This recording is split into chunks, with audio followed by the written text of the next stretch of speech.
in the notes, yeah. It's in the notes. Okay.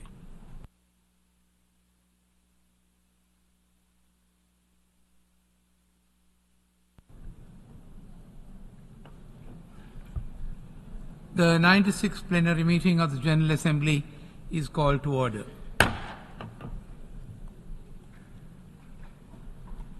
The General Assembly will resume its consideration of sub-item B of Agenda Item 113, entitled Election of Members of the Economic and Social Council. Since no candidate obtained the required two-thirds majority in the previous ballot at the 88th plenary meeting on 7th of June 24, there still remains one seat to be filled from amongst the Eastern European states. We shall therefore proceed to the 13th restricted ballot. In accordance with Rule 94 of the Rules of Procedure, this 26th round of balloting shall be restricted to the two states from among the Eastern European states that were not elected but obtained the largest number of votes in the previous unrestricted ballot, namely North Macedonia and the Russian Federation. Before we begin the voting process, I should like to remind members that pursuant to Rule 88 of the Rules of Procedure of the General Assembly, no representative shall interrupt the voting except on a point of order on the actual conduct of the voting. We shall now begin the voting process. Ballot papers will now be distributed and the voting has thus begun. Shall I read it? Yeah, you can read it. Members are requested to put an X in the box next to the name printed on the ballot paper. There should not be more than one checked box for the vacancy to be filled. A ballot paper will be declared invalid if both boxes are checked. Any notations other than a vote in favor of an eligible member shall be disregarded.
I now invite the representatives of the following states to act as tellers and to accompany the conference officers as they collect the ballot papers.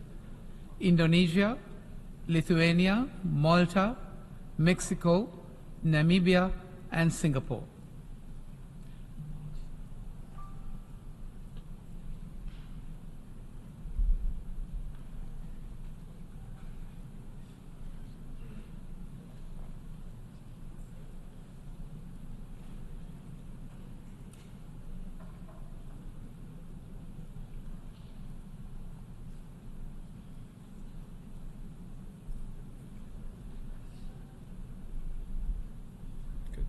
Okay.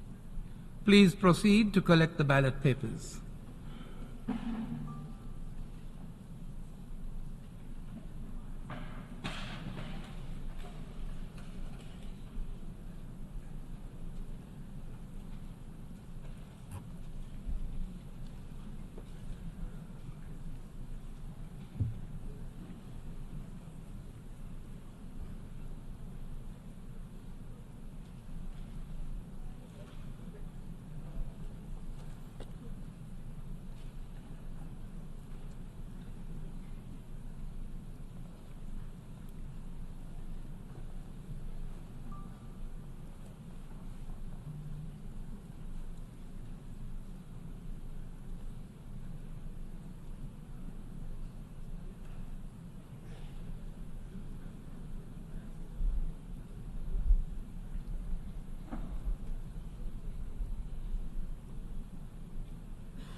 May I request delegations who have not voted to do so now by approaching the podium to cast their votes.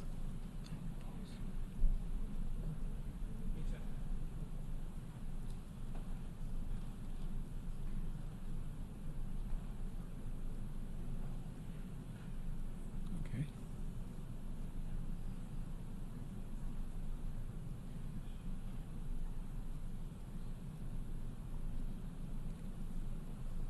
Okay, sir. Okay. The voting is now closed. No more ballot papers will be accepted. In the interest of time, the General Assembly will now proceed to consider the other items announced in the United Nations Journal while the ballots are being counted. The General Assembly has thus concluded this stage of its consideration of sub-item B of Agenda 113.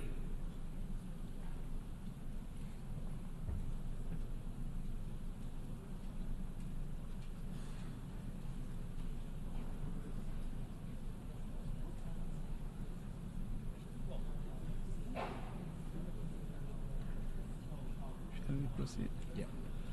The General Assembly will now consider Agenda Item 129, entitled The Responsibility to Protect and Prevention of Genocide, War Crimes, Ethnic Cleansing, and Crimes Against Humanity. In connection with this item, the Assembly has before it a report of the Secretary General circulated in document A/78/901. In accordance with Rule 70 of the Rules of Procedure of the General Assembly, I now give the floor to Ms. Mobikel Bleeker, the Special Advisor of the Secretary General on the Responsibility to Protect, to make a statement on behalf of the Secretary General. The floor is yours, ma'am.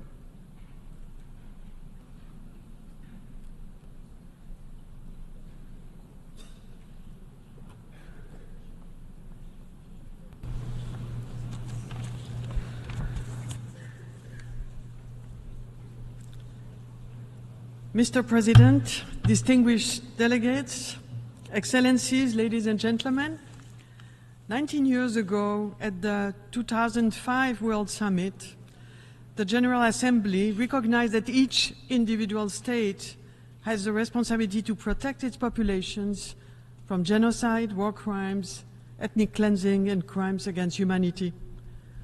The adoption of this principle raised great hopes. It was seen as a promise on the part of the member states of the United Nations that they would make every effort to prevent such crimes and to protect their own populations from these atrocities. But yet, it is apparent that the promise of halting atrocity crimes remained largely unfulfilled.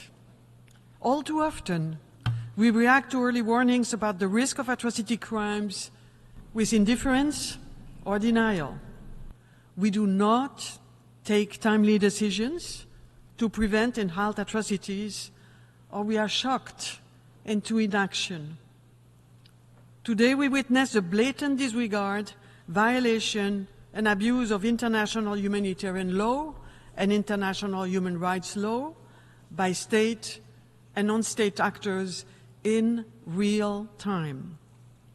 Excellencies, ladies and gentlemen, in 2005, member states also agreed that the international community should, as appropriate, encourage and help states to exercise the responsibility to protect.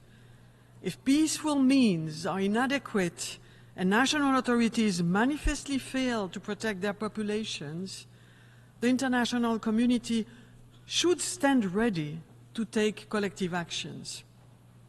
Such action should be timely and decisive, conducted through the Security Council and in strict accordance with the procedures outlined in our United Nations Charter. However, lack of unanimity by permanent members of the Council has, at times, prevented it from exercising its duty to maintain international peace and security. As such moments occur more often in recent memory, they threaten to undermine trust in the international system. They result in a growing sense of unease among nations and populations that governments and international organizations are failing to deliver for them, or that double standards are implemented. Seeking to fill this void, this General Assembly has seen fit to act and make recommendations regarding international peace and security. Excellencies, the report discussed today reflects upon the challenges we are facing and suggests ways forward to implement the responsibility to protect. It also identifies the progress realized since 2005. This progress includes knowledge and practical experience on risk factors, causes, and dynamics that drive atrocity crimes, all of which have been studied in detail or examined in opinions by international tribunals. Furthermore, as understanding has developed, so have the tools and instruments designed to support early decision-making from an atrocity prevention and protection viewpoint available to all stakeholders, United Nations, member states, regional bodies, and civil society actors.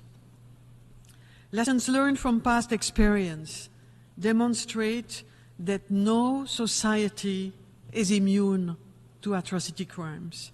Governments, in consultation with national, regional, and international prevention experts, as appropriate, and with civil society, are responsible for the ongoing task of monitoring and ensuring that adequate atrocity prevention and protection measures are in place. Given all this expertise, then why do atrocity crimes continue to happen? There is no simple answer to this question. The report attempts to underscore that the problem is not rooted only in a lack of political will, nor is it simply about disagreements on the responsibility to protect, a concept that by its own definition can only be operationalized in a collective manner by adhering to the procedures outlined in the Charter that every member state of the United Nations is obligated to uphold in good faith.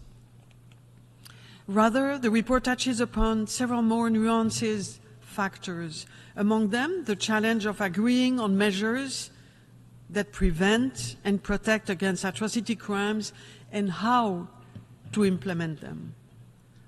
Excellencies, the 20th anniversary of the Responsibility to Protect in 2025 represents a unique opportunity to take stock, analyze, and identify ways for member states to work together with full respect for one another's sovereignty, sovereign equality, and territorial integrity as good neighbors to protect populations from atrocities. Leading up to this anniversary, member states, which have created national prevention mechanisms and regional bodies that have developed collaborative efforts, could share their experiences, best practices, and lessons learned, enabling other member states to consider how or whether these models could be adapted to their realities. Such a stock-taking exercise and exchange would indeed contribute to recommendations on the responsibility to protect, reflecting the broadest consensus among member states with regard to atrocity prevention and protection. My special advisor is ready to support all member states in this endeavor upon their request.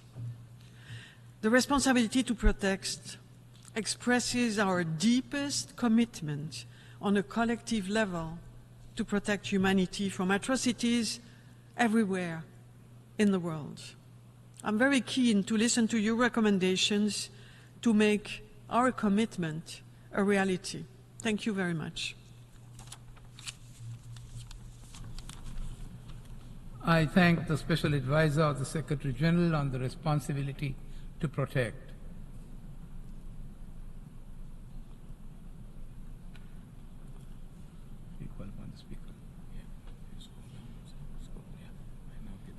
I now give the floor to the distinguished representative of Croatia, speaking on behalf of the group of friends of R2P. The floor is yours, sir.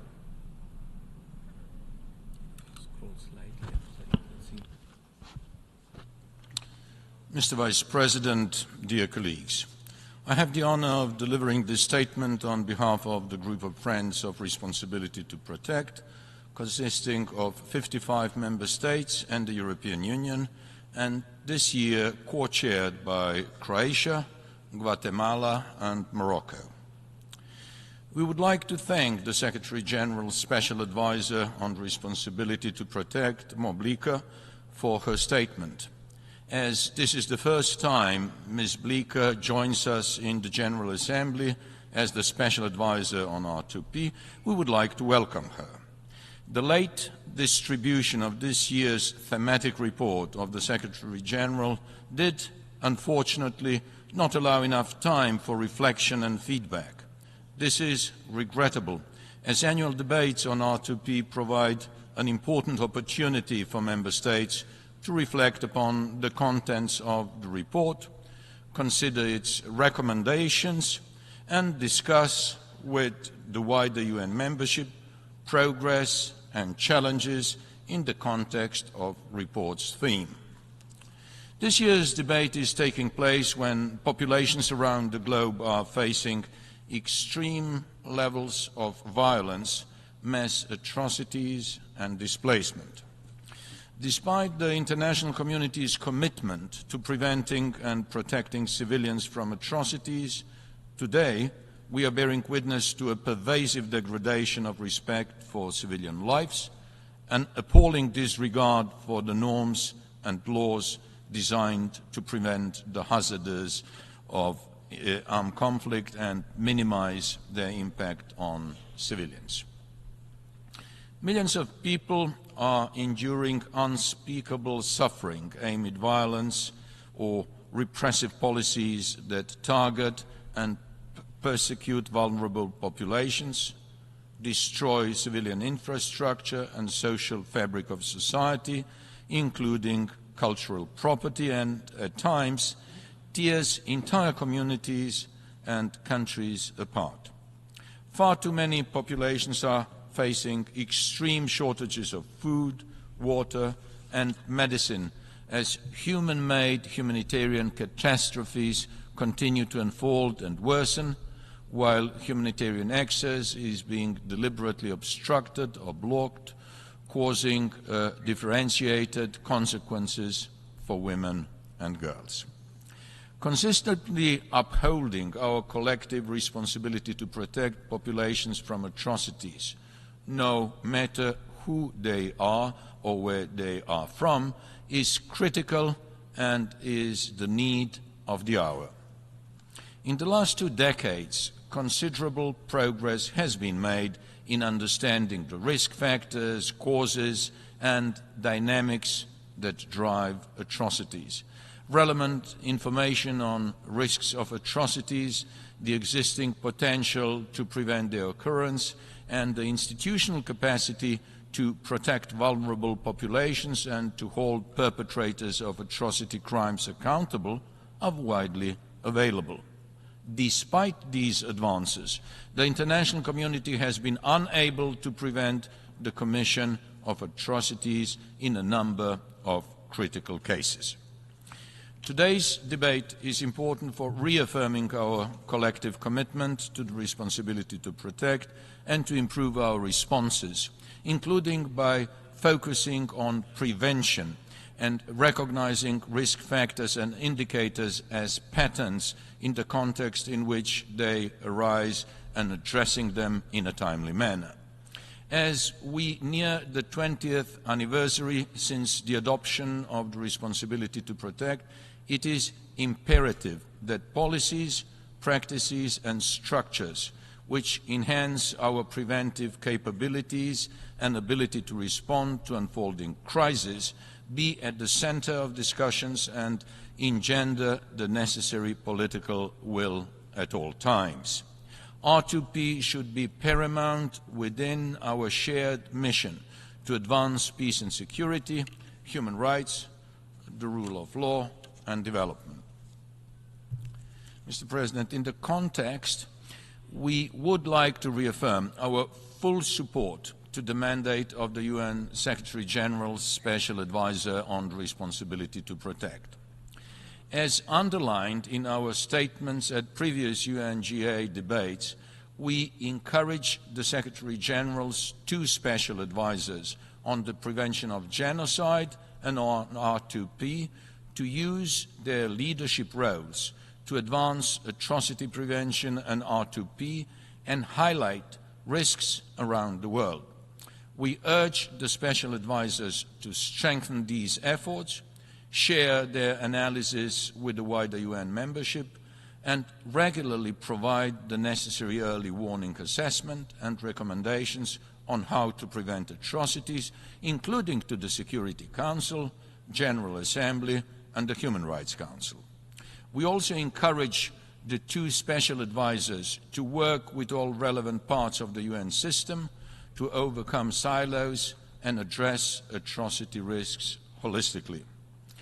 We not only would like to encourage the Secretary-General to include in his future reports concrete, action-oriented recommendations on how to enhance the protection of vulnerable populations and uphold our collective responsibility to protect, but to also include assessment of the implementation of recommendations of previous reports. Recommendations are important to outline specific steps or actions to better prevent atrocity crimes and can identify key areas for improvement.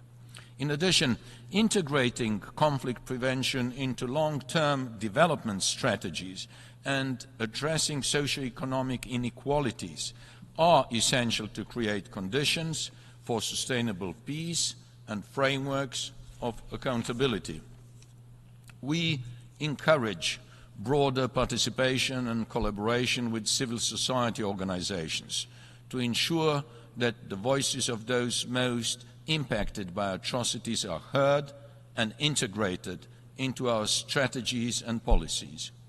We would like to thank the Global Center for the Responsibility to Protect for their invaluable work as Secretariat of the Global Network of R2P Focal Points and the group of friends both in New York and Geneva. As we are approaching the 20th anniversary of the World Summit, it would be prudent to take stock as well as look forward into how to improve implementation and remove obstacles. The anniversary is the perfect time to review what has been achieved and what lies ahead. Let us use the time until 2025 to gather best practices, identify challenges, and strengthen our strategies. Thank you. Let me now also add a sentence in my national capacity. In addition to 20 years review of the R2P mandate in general, we also need an independent review of the functioning of the Joint Office of Special Advisors for Prevention of Genocide and Responsibility to Protect, resulting in recommendations how it could be strengthened and made more efficient, especially with regard to the R2P mandate. I thank you.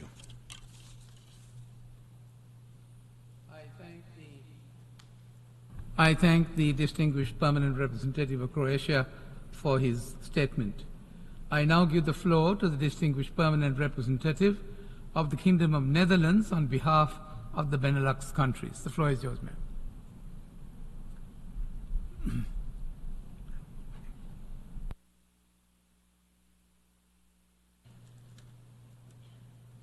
Mr. President, I have the honor to deliver this statement on behalf of the Benelux countries, Belgium, Luxembourg, and my own country, the Kingdom of the Netherlands.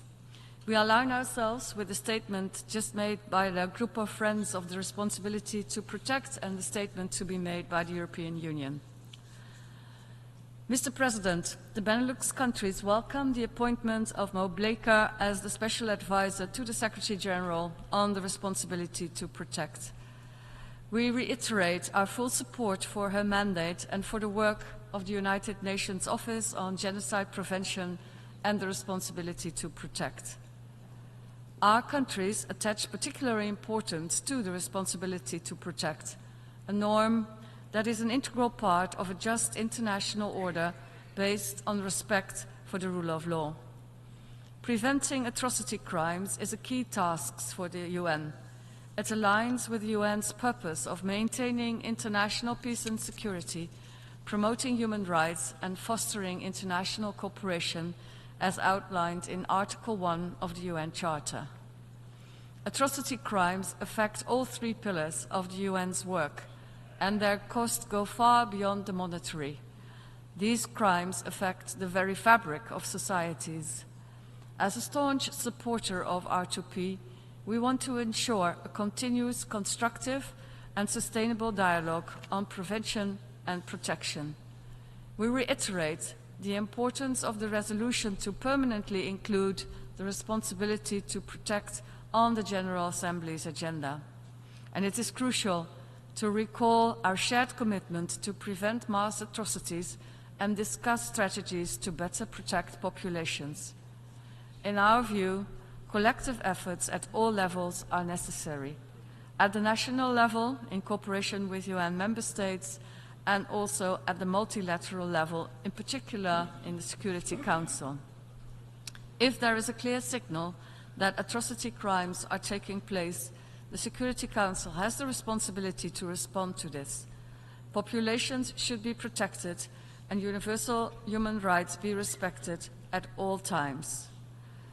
Fighting impunity and holding perpetrators to account also serves the aim of deterring future human rights violators.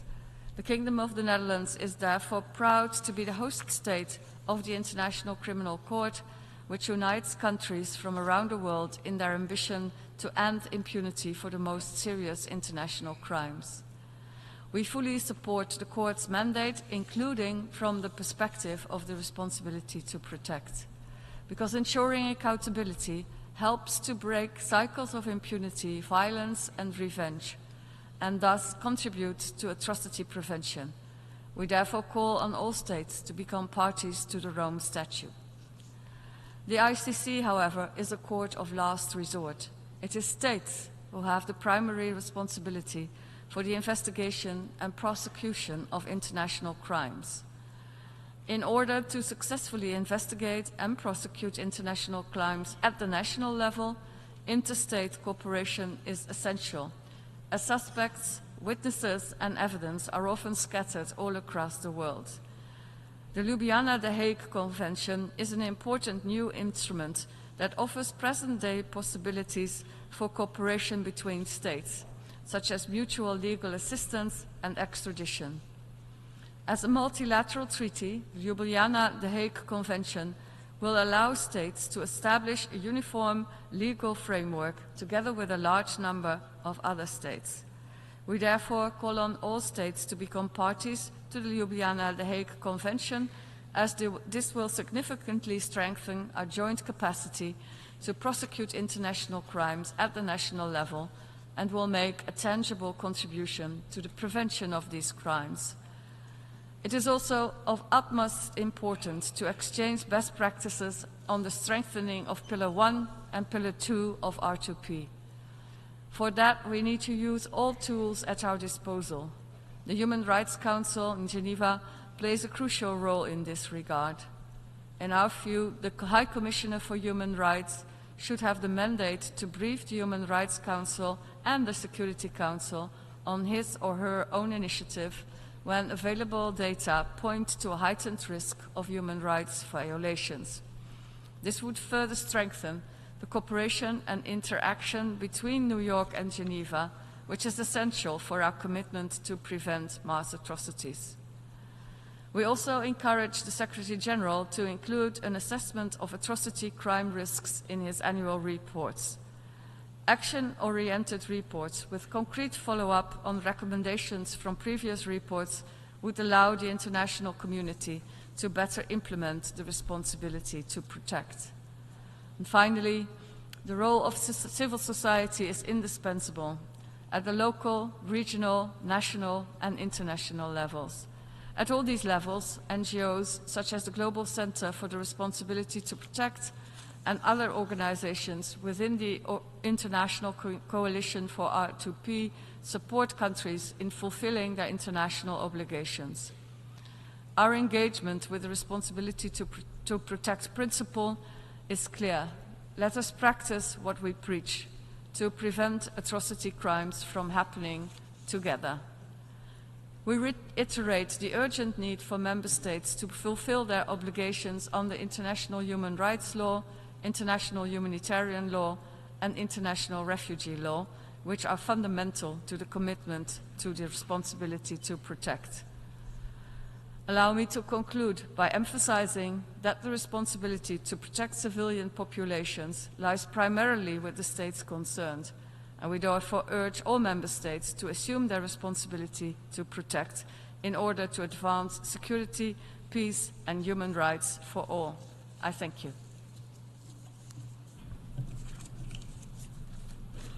I thank the distinguished permanent representative of the Kingdom of Netherlands for her statement, and I now give the floor to the distinguished permanent representative of Mexico. The floor is yours, sir.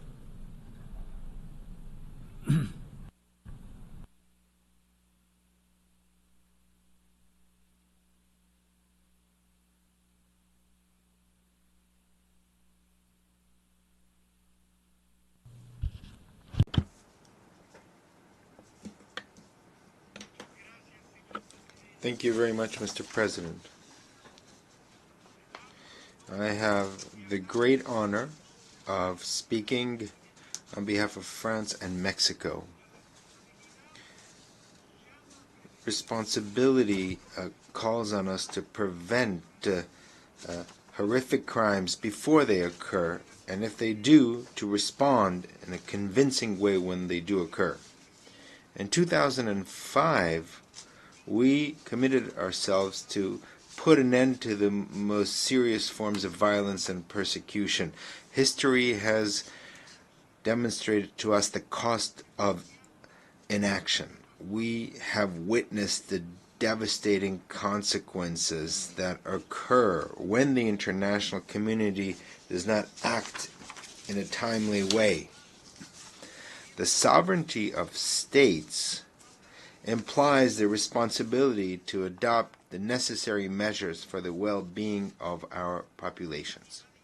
The international community as a whole has a responsibility to react when a state which is clearly not ready or not capable of complying with its primary responsibility of protecting civilian populations, or when this state is in fact the perpetrator of horrific crimes. Today, I would like to underscore the crucial role played by the international community in efforts to guarantee the human rights of persons. When a state is lacking in this, the chain effects of this could destabilize entire regions and undermine global peace and security. Against this backdrop, I would like to highlight the Franco-Mexican initiative on the restriction of the use of the veto in the Security Council. That declaration represents an important step in ensuring that the international community acts decisively in the face of mass atrocities.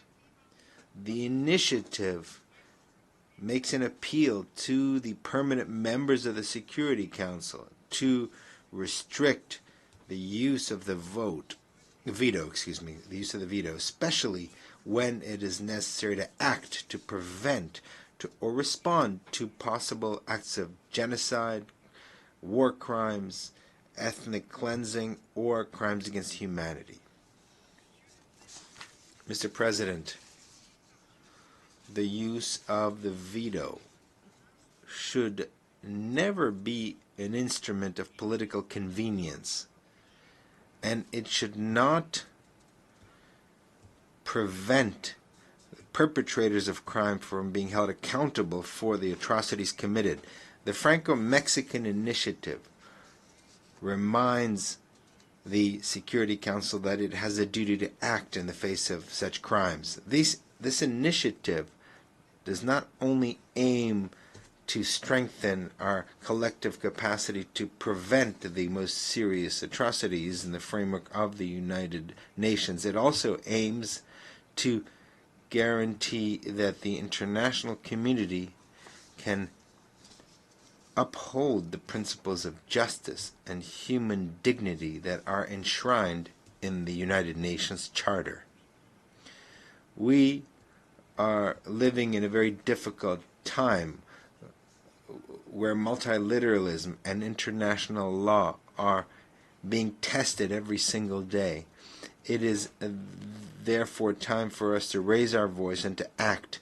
The Franco-Mexican Initiative fully respects the authority of the Security Council and its members. It does not require a revision of the Charter.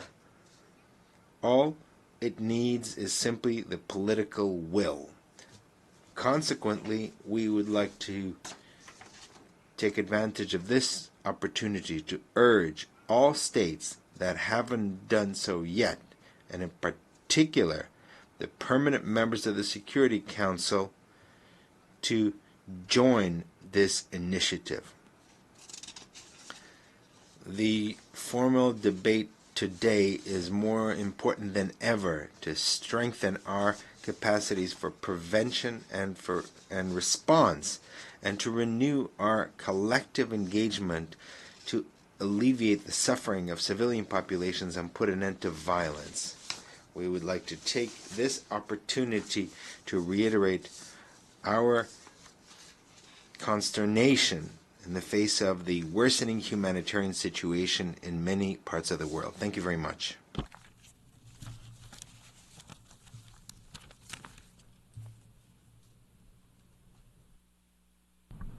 I thank the distinguished permanent representative of Mexico for his statement.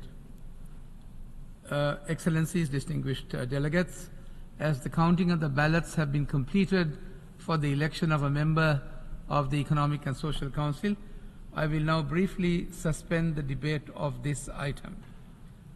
The General Assembly has thus concluded this stage of its consideration of Agenda Item 129. The General Assembly will resume its consideration of Sub-Item B of Agenda Item 113, entitled Election of Members of the Economic and Social Council. The result of the voting is as follows. Number of ballot papers, 177. Number of invalid ballots, none. Number of the valid ballots, 177. Abstentions, 1. Number of members present and voting, 176. Required two-thirds majority, 118. The number of votes obtained: Russian Federation, 100. North Macedonia, 76. One seat, therefore, remains to be filled from among the Eastern European states. In accordance with Rule 94 of the Rules of Procedure, we should continue with the series of balloting. Further balloting will take place on a date to be determined.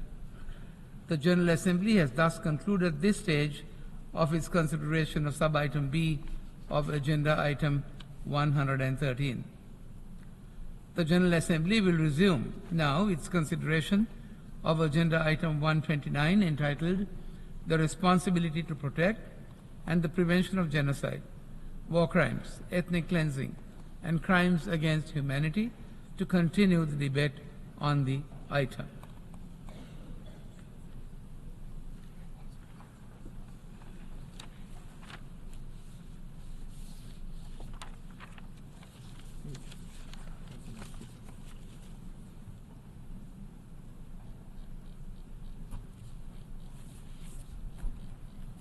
Venezuela.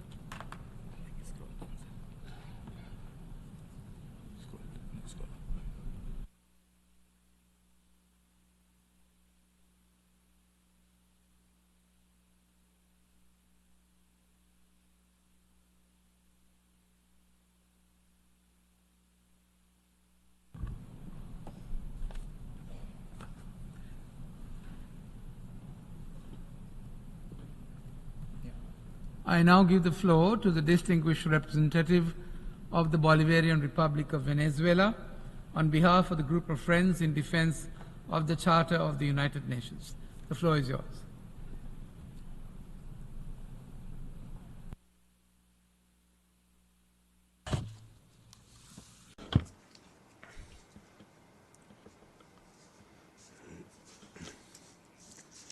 Thank you very much, Mr. President.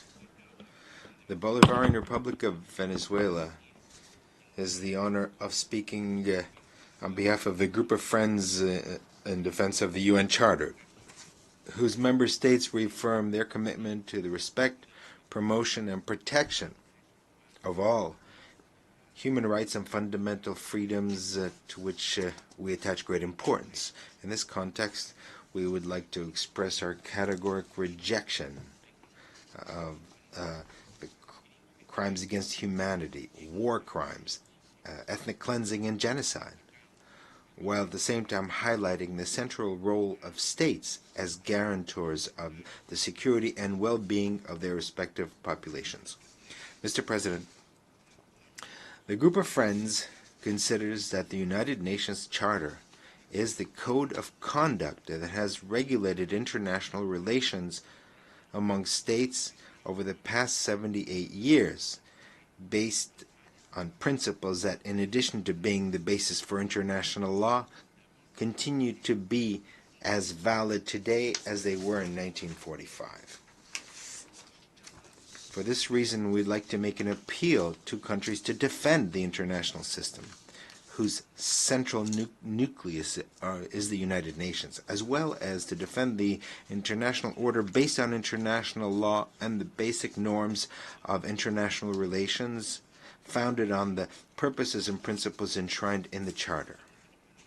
We believe that to ensure compliance and strict adherence both to the letter and spirit of the United Nations Charter is essential to ensure the implementation of the three pillars of our organization, as well as to in advancing towards establishing a more peaceful and prosperous world, as well as a truly just and equitable international order. We must therefore avoid any type of flexible interpretation of this unique and foundational framework of the United Nations. Taking advantage of this opportunity, we'd like to reiterate our very serious concern in the face of current and growing threats to the United Nations Charter. This includes attempts to promote non-consensual and controversial notions such as the responsibility to protect. Such approaches added to the growing use of unilateralism and claims of exceptionalism, and attempts to ignore or even substitute the purposes and principles enshrined in the United Nations Charter with a new set of supposed rules that, to say the least, continue to be unknown. All this threatens to undermine multilateralism and the rule of law, and in particular within the international, at the international level and within the United Nations system as a whole. We therefore would like to alert you that there is no intergovernmentally agreed basis for the function and the mandate of the Special Advisor on the Responsibility to Protect. The tendentious reports elaborated by this office that seek to praise the notion in question do not contribute in any way to respond to the numerous questions that continue to be raised regarding the lack of definition or its scope of application of this notion, while completely ignoring, and perhaps deliberately, the tragic consequences derived from its the implementation of this principle in the recent past, which ultimately leads to validating legitimate concerns that exist on this issue. In this context, we'd like to take this opportunity to express our concern about the fact that the usual practice has been abandoned of soliciting the opinion of member states on topics addressed in the reports of the Secretary General. Such an approach leads to a lack of transparency and a greater bias in the work on the notion on responsibility to protect. Mr. President, within the General Assembly, as well as in other major bodies of this organization. Particular attention has been attached to the importance of prevention. In fact, in signing the Foundational Charter of the United Nations, states committed themselves inter alia to preserve future generations from the scourge of war, to promote social progress, and guarantee respect for fundamental human rights. Therefore, the ideals of prevention of conflicts or the commission of serious crimes continue to be very relevant in today's world.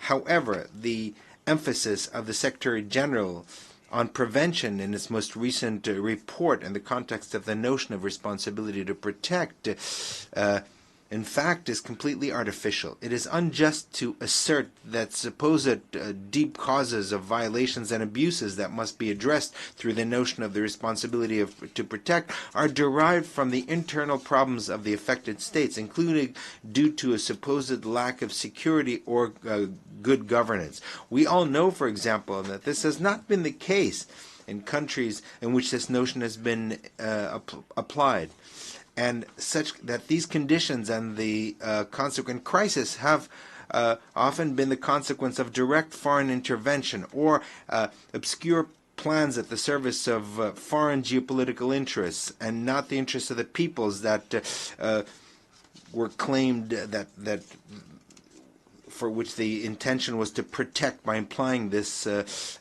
notorious notion. Therefore, we'd like to make an appeal that we learn from the experience of the recent past in which this notion of responsibility to protect has been invoked in order to avoid repeating the tragedies due to it. We propose resorting to the values and fundamental principles that unite us, enshrined in the United Nations Charter, rather than allocating resources, especially at a moment when our organization is confronting a liquidity crisis for the elaboration of reports on divisive topics and on which there's no mandate, which only lead to promoting speculative notions and of highly dubious nature. Mr. President, the group of friends considers that the United Nations Charter is a milestone, a true act of faith in the best of humanity. Its provisions are legally binding for all signatories. They reflect the set of main principles that were voluntarily agreed to conduct our international relations, including sovereign equality of states, respect for for territorial integrity, for the self-determination of peoples, refraining from the threat or the use of force against the political independence of any state, and the non-intervention in the internal affairs of other states. Such commitments enshrined in the founding charter of our organization must be applied in good faith. Therefore, we cannot fail to continue to insist that the early warning and prevention must respect every single principle enshrined in the Charter of the United Nations, as well as the norms of international law. In this context, we believe that instead of promoting controversial approaches that could lead to tensions and mistrust around the world, the international community should opt for greater use of the tools of multilateralism and diplomacy for the peaceful solution of disputes in conformity with the applicable norms of international law and with the consent of the parties in a dispute, in order to jointly address the common challenges that we confront as members of a global community with a shared future. Mr. President, probably in its origins, the notion of the responsibility to protect could have been based on selfless and altruistic intentions. However, in the course of history has shown us the disastrous consequences of selectively invoking this notion, and in particular in countries with vast natural resources. Unfortunately, we will continue seeing its negative impacts as this notion continues to be used, or rather abused, to promote and justify interventionist agendas disguised under the guise of humanitarianism that ultimately, in certain forms, respond to their actual intentions. To this must be added the fact that the definition and scope of this notion, which in itself is very politicized and that has led to very serious and legitimate concerns in a large number of states, continue to be lack clarity and definition. As we've almost, it's been almost 20 years since the adoption of the final document of the Global Summit. There's still doubts and many questions that haven't been answered, and in particular those asked by developing nations. If the true intention is to protect the population, why don't we start by promoting and strengthening the solidarity and international cooperation in combating poverty, hunger, and inequality? Why don't we start by addressing the root causes of conflicts? Why don't we focus on dialogue, on negotiation, tolerance, understanding, mutual understanding, and respect? Why don't we unite to demand the end of the illegal imposition of unilateral coercive measures against entire nations and peoples? Why don't we demand accountability in the face of multiple crimes that are being committed daily in the state of Palestine against the Palestinians? It is precisely the lack of answers, and in many cases overwhelming silence in the face of such doubts and concerns, that demonstrates that the responsibility to protect is full of double standards. The massacre that is currently taking place in Palestine is perhaps painfully the best example of this, because many of the defenders of this nefarious notion are the same ones that are defending the occupying power and are protecting it from its responsibilities, which ultimately prolongs the suffering of the Palestinian people and the cycle of impunity that is prevailing. All this serves to demonstrate that this notion only appears to serve agendas that are very dubious, that are promoted by certain governments, in particular in the global north, that seek to sustain their domination over the global south through neocolonial practices, including the militarization of human rights, of the economy, and of the international financial system, in particular against those nations that have decided to freely and in a sovereign fashion to be masters of their own destiny, to remain politically independent and not allow that some countries from the developed world interfere in their internal affairs. Mr. President, with these reflections, we would like to conclude by reaffirming that our determination to preserve, promote, and defend the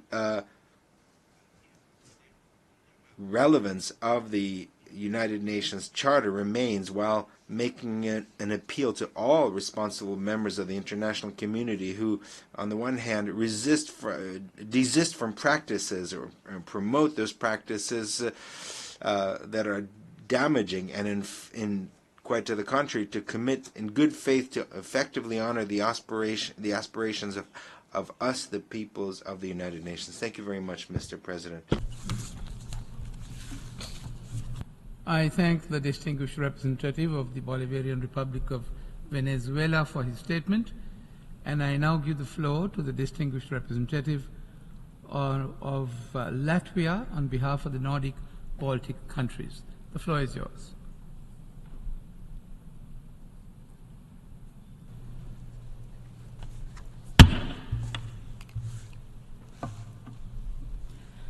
Mr. President, I have the honor to speak on behalf of the 8 Nordic Baltic countries: Denmark, Estonia, Finland, Iceland, Lithuania, Norway, Sweden, and my own country, Latvia.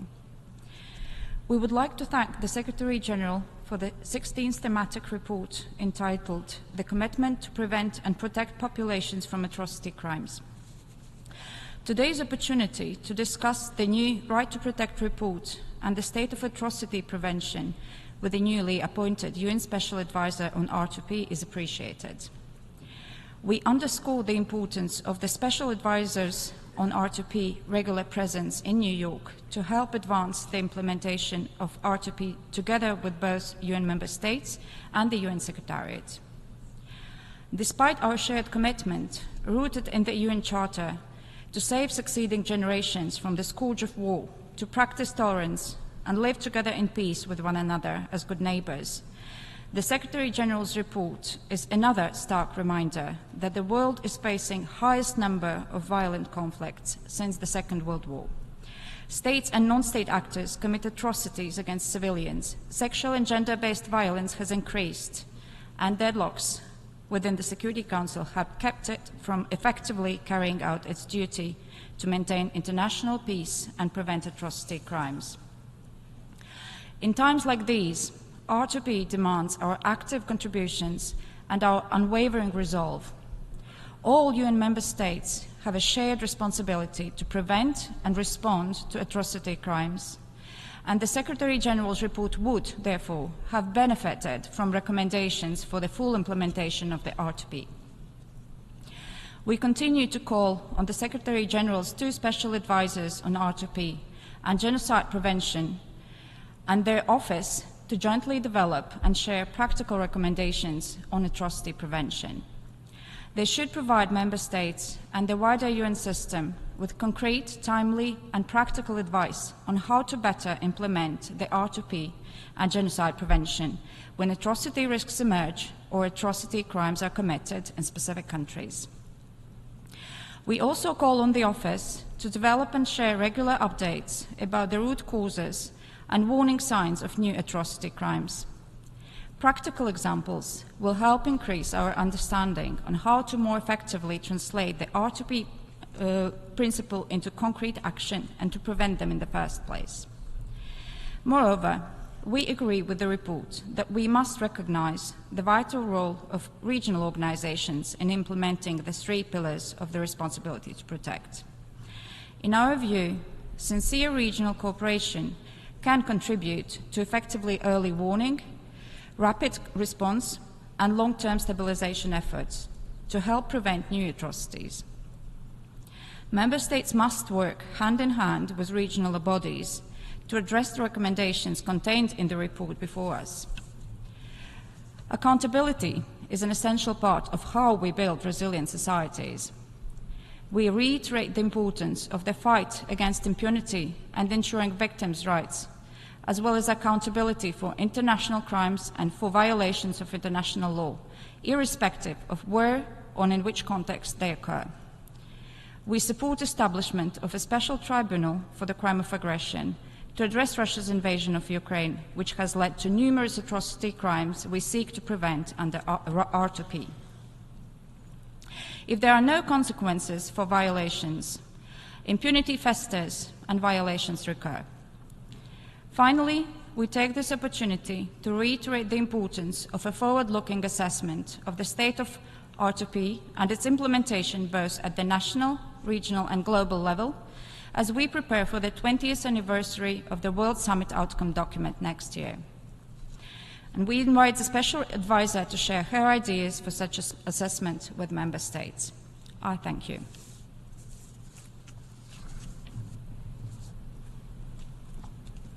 I thank the distinguished representative of Latvia for his statement, and I now give the floor to the distinguished representative of the European Union on behalf of the EU and its member states. Thank you, Mr. President. I have the honor to speak on behalf of the European Union and its member states. The candidate countries North Macedonia, Albania, Bosnia and Herzegovina and Georgia, as well as Andorra, Monaco and San Marino align themselves with this statement. Mr. President, we thank the Secretary-General for his recently published report on the responsibility to protect. We also thank the Secretary-General's special advisors on genocide prevention and on the responsibility to protect and their office, whose work we actively support.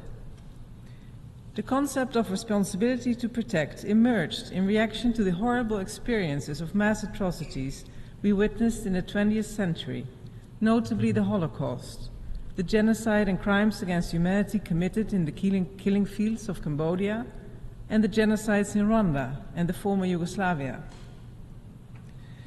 These atrocities I just mentioned took place in Europe, 2 of them, and acknowledging our history explains the fact that today we are amongst the most committed and outspoken advocates of the responsibility to protect.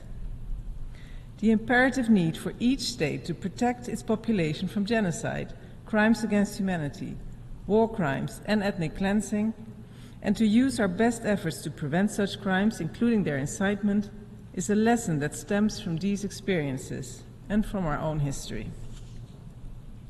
As the Secretary-General's report reaffirms, atrocity crimes tend to be preceded by serious human rights violations and abuses by state and non-state actors. This is why we must be vigilant against systematic violations of civil and political rights, as well as of economic, social, and cultural rights, and of the civic space needed to protect and promote these rights. To this end, the EU uses conflict analysis tools and the EU early warning system to identify and tackle underlying causes of mass atrocities. The EU works to ensure that our development cooperation with partner countries takes risks of conflict and mass atrocities into account. We encourage the UN and its member states to consider measures for detecting and responding to early warning signs of atrocity risks in their development plans and programming. Mr. President, the effective operationalization of R2P requires a multi-stakeholder approach that recognizes the role of both state and non-state actors and comprehensive data on situations on the ground. We reiterate our call upon the Secretary-General to include in his future reports on the topic an analysis of trends regarding risks of genocide, crimes against humanity, war crimes, and ethnic cleansing, and their prevention. We would also appreciate the inclusion of concrete recommendations for the full implementation of the responsibility to protect, as well as the follow-up assessment of recommendations of past reports. Prevention of atrocities must be a non-negotiable priority, both at national and international level. If and when prevention efforts fail, we must collectively ensure a timely and decisive response. The Security Council, as the primary bearer of the duty to maintain international peace and security, needs to assume its responsibility and take urgent action to protect civilian populations at risk of mass atrocities. The EU urges all Security Council members to better utilize the Council's working methods to bring potential atrocity situations under consideration as early as possible. We also encourage UN member states to support the French-Mexican initiative on the use of veto in cases of mass atrocities, and to join the ACT Code of Conduct regarding Security Council action against genocide, crimes against humanity, and war crimes. Lastly, we emphasize the need to redouble our efforts to end impunity and to ensure accountability for atrocity crimes and other gross violations of human rights. And we reiterate our strong support for the International Court of Justice and the International Criminal Court. Ahead of the Summit of the Future in September, the upcoming Peace-Building Architecture Review, and the 20th anniversary of R2P in 2025, today's debate provides a timely opportunity to reaffirm and strengthen our collective commitment to international law and R2P principles. Let us keep in mind that the responsibility to protect is a commitment to act for each of us.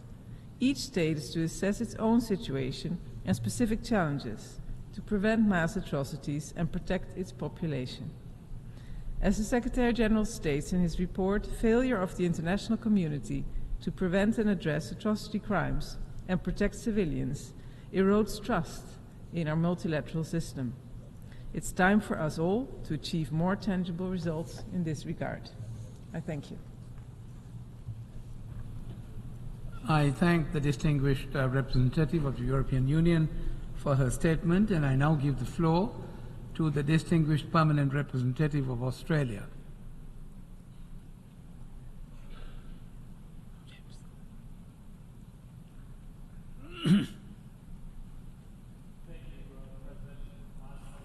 For this statement on behalf of CANS, Canada, New Zealand and my own country, Australia.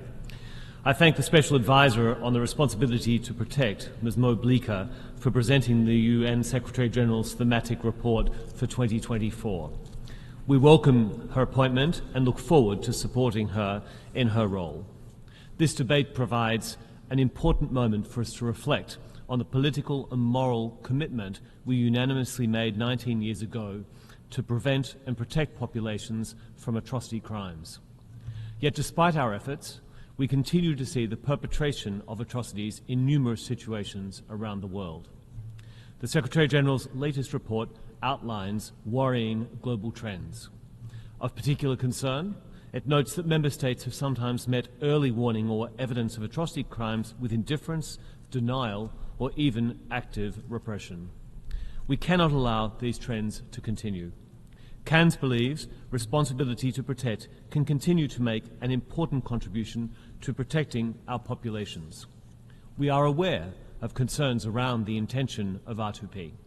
In this regard, we wish to make the following 3 key points. First, we note there is wide acceptance by Member States of Pillars 1 and 2, and we underscore the important role of the Human Rights Council and the International Court of Justice play in contributing to these atrocity prevention objectives. Pillar 3 calls on the international community to respond with timely and decisive action if a state is manifestly failing to meet its protection responsibilities. This can and should be achieved through negotiation, capacity building and mediation. We stress that military force is a last resource and must be exercised in accordance with the United Nations Charter. Second, CANS believes that responsibility to protect should not be seen as a threat to sovereignty. Rather, we see it as the responsible exercise of sovereignty by Member States in order to protect their populations. Third, we need practical guidance and concrete measures that states can take to protect populations from atrocity crimes at home and abroad. This is why Australia commissioned the R2P Framework for Action, which provides practical actions all states can take to build resilience and implement R2P. We urge Member States to use this framework. We also urge the Secretary-General to make and follow up on specific R2P recommendations and to address atrocity risks in specific country situations. Now, more than ever, we must continue to promote and defend our collective political commitment to the principle of R2P and its implementation. We must uphold our common and shared humanity. Thank you. I thank the distinguished Permanent Representative of Australia for his statement, and I now give the floor to the distinguished Permanent Representative of Costa Rica.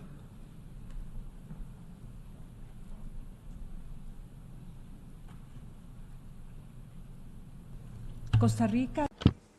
Mr. President, Costa Rica appreciates the convening of this crucial debate, underscoring the importance of advancing this global principle. We'd like to thank Madam Moot for her presentation and wish her success as the new Special Advisor to the Secretary-General on the responsibility to protect. Costa Rica aligns itself with a statement delivered by Croatia on behalf of the group of friends of the responsibility to protect. In our national capacity, Costa Rica would like to emphasize 3 points. Firstly, we acknowledge that this year's report was delayed due to circumstances beyond the new Special Advisor's control, in particular her late appointment. It is regrettable that several months have elapsed between the resignation of the previous Special Advisor and Mrs. Beekler's appointment. Such administrative delays are concerning, especially amid widespread suffering caused by violence, repressive policies targeting vulnerable populations, and humanitarian crises exacerbated by extreme shortages of food, water, and medicine. The deliberate obstruction of humanitarian aid, primarily affecting women and girls, is particularly troubling. Beyond the issue of delays in appointments, we must ask whether we are providing our special advisors with the necessary conditions to fulfill their mandates effectively. Costa Rica urges to intensify dialogue to find sustainable solutions that ensure adequate administrative and financial resources for the special advisor without undermining other complementary mandates.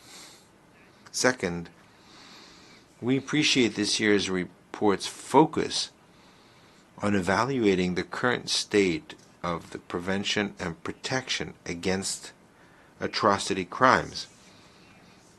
The report highlights patterns of violations of international humanitarian law and human rights abuses, as well as trends regarding factors that enable atrocity crimes. The report would have benefited from exploring the correlation between mass atrocity crimes and the illicit trade in small arms and light weapons, including the illicit manufacture, brokering, transfer, circulation, their excessive accumulation, and uncontrolled proliferation, which initiates, exacerbates, and sustains armed violence and has a wide range of negative humanitarian and socioeconomic consequences, and undermines the rule of law, as well as a respect for international humanitarian law and international human rights law,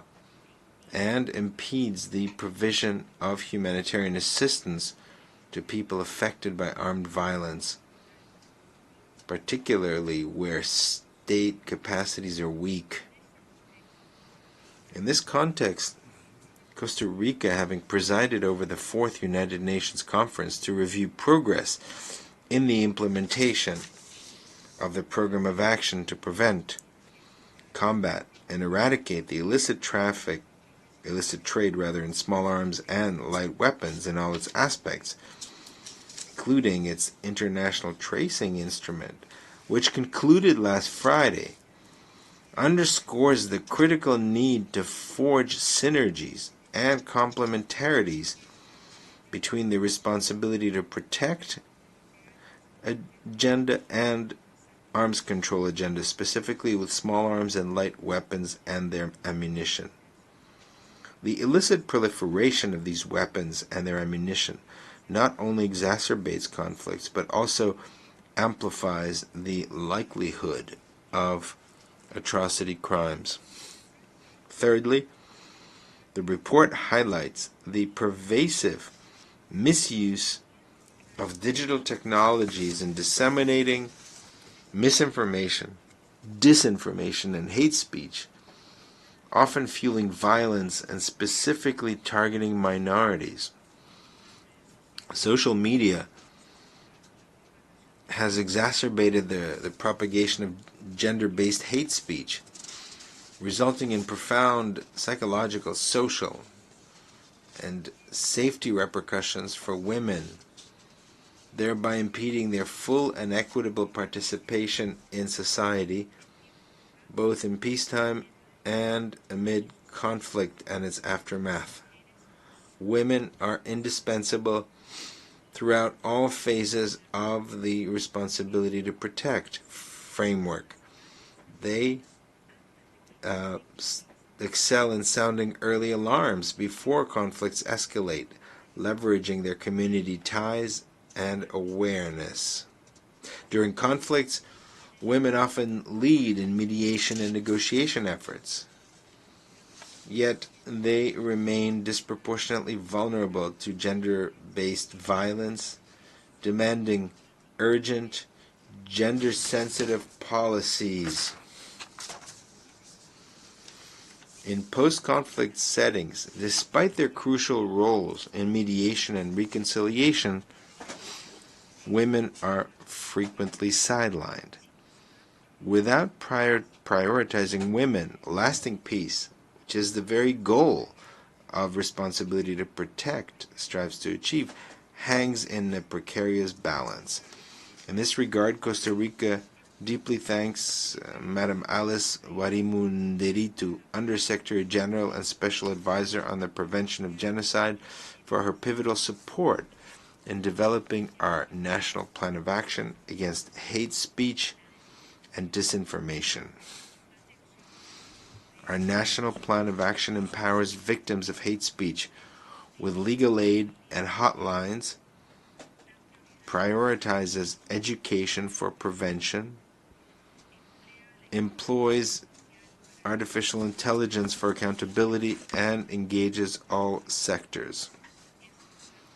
This plan recognizes the profound impact of words, which can be as lethal as bullets.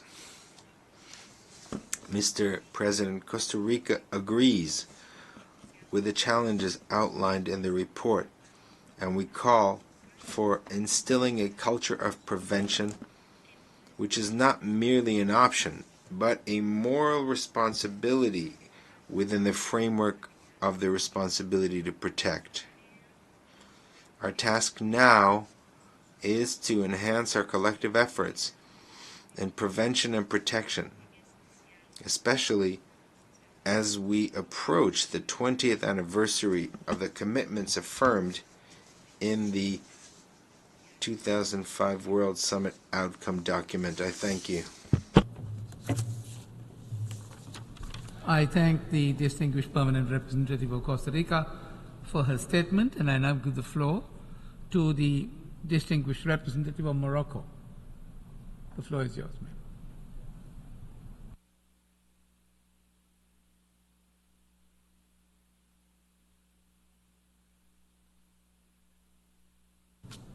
Monsieur le Président, Mr. President, allow me to deliver this statement on behalf of my ambassador, who this morning is chairing the informal negotiations with member states in his capacity as co-facilitator of the intergovernmental process on the world oceans. First of all, Mr. President, I would like to thank you for organizing under your presidency this formal debate of the General Assembly on the responsibility to protect.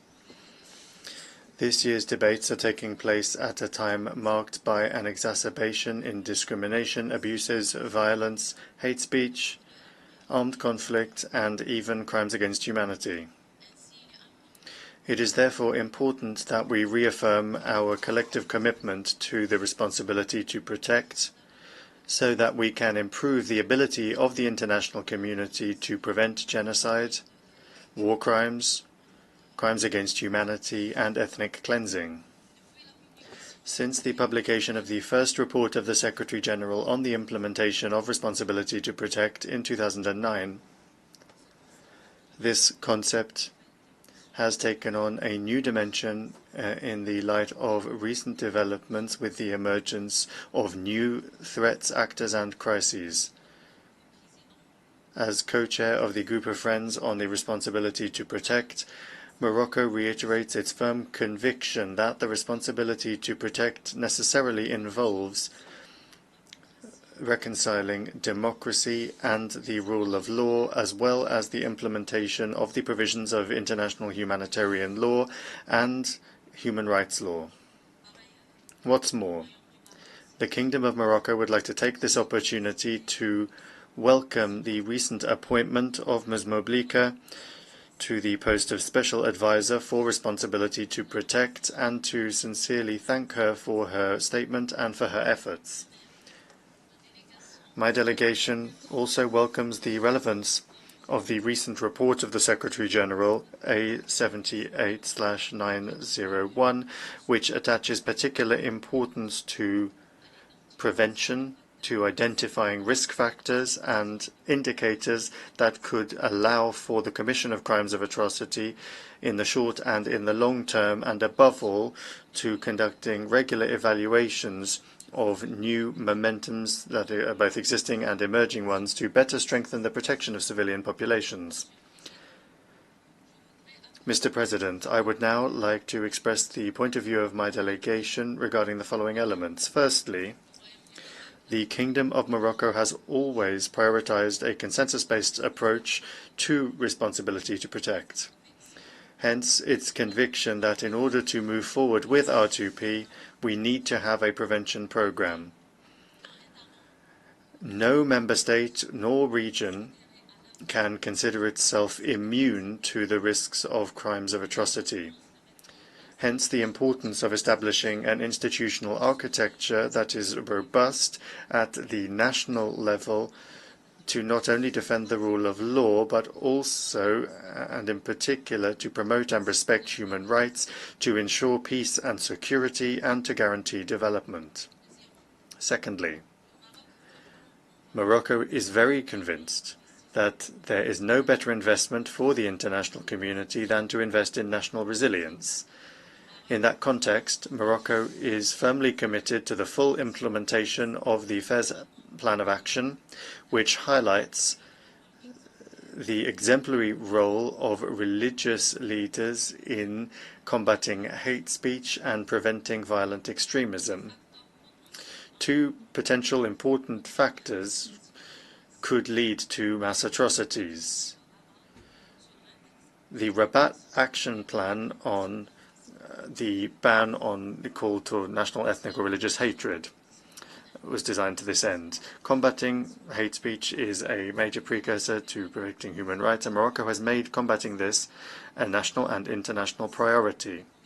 Therefore, the international community has just celebrated on the 18th of June the third commemoration of the International Day Against Hate Speech, following the adoption of Resolution 77/318 as Resolution 75/309 presented to the General Assembly by Morocco and adopted unanimously in 2021 and 2023 respectively. Thirdly, Morocco is deeply concerned by the malicious use of new digital and emerging digital technologies by malicious actors. At a time when the spread of hate speech, xenophobia, and disinformation are not new phenomena, social media platforms, messaging, and other means of digital communication have allowed for the exponential dissemination of content which could incite to violence and targeting. To that end, the use of ICTs and the use of artificial intelligence, including predictive analysis, machine learning, and data collection, should be used to promote users' access to effective content in accordance with international law and human rights obligations. Lastly, states must fulfill their responsibilities to combat impunity in order to prevent the recurrence of mass atrocities. Efforts for accountability at the national level should be encouraged and supported, including by strengthening judicial cooperation among states and important mechanisms such as the Universal Periodic Review of the Human Rights Council are in a good position to support prevention efforts. And we encourage member states to make better use of the UPR process as a preventative mechanism. Mr. President, to conclude, the Kingdom of Morocco reiterates its firm commitment to responsibility to protect. 2025 will mark the 20th anniversary of the 2005 World Summit on R2P. This is an opportunity to take stock of the success that has been achieved and to underscore the need for more tangible results in the area of preventing atrocities and protecting the civilian population, and also to share lessons learned over the last 2 decades. Together, we can decide to honor this commitment, this deep commitment, which is responsibility to protect. Thank you.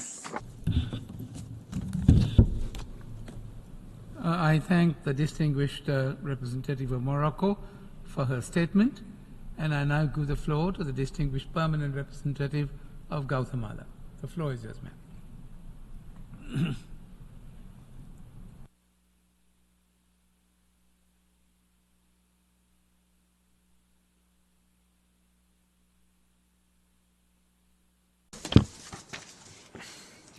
Mr. President, We're grateful for convening this plenary meeting to address the topic of responsibility to protect, a topic to which Guatemala attaches great importance. We take note of the report entitled Responsibility to Protect, the commitment to prevent and protect populations from atrocity crimes. And in this context, we'd like to add a few comments. This annual debate is taking place in an international context in which it is necessary to take up yet again this norm of international security and human rights, which was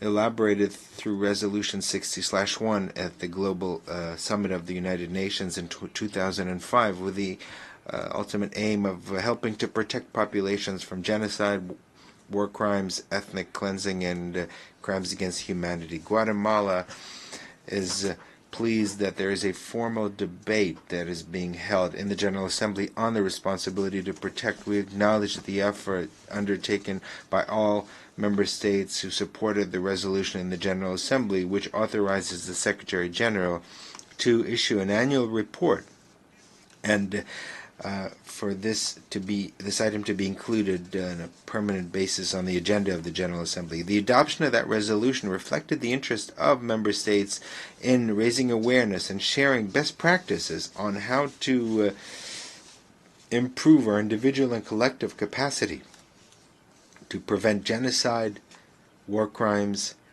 crimes against humanity, and ethnic cleansing.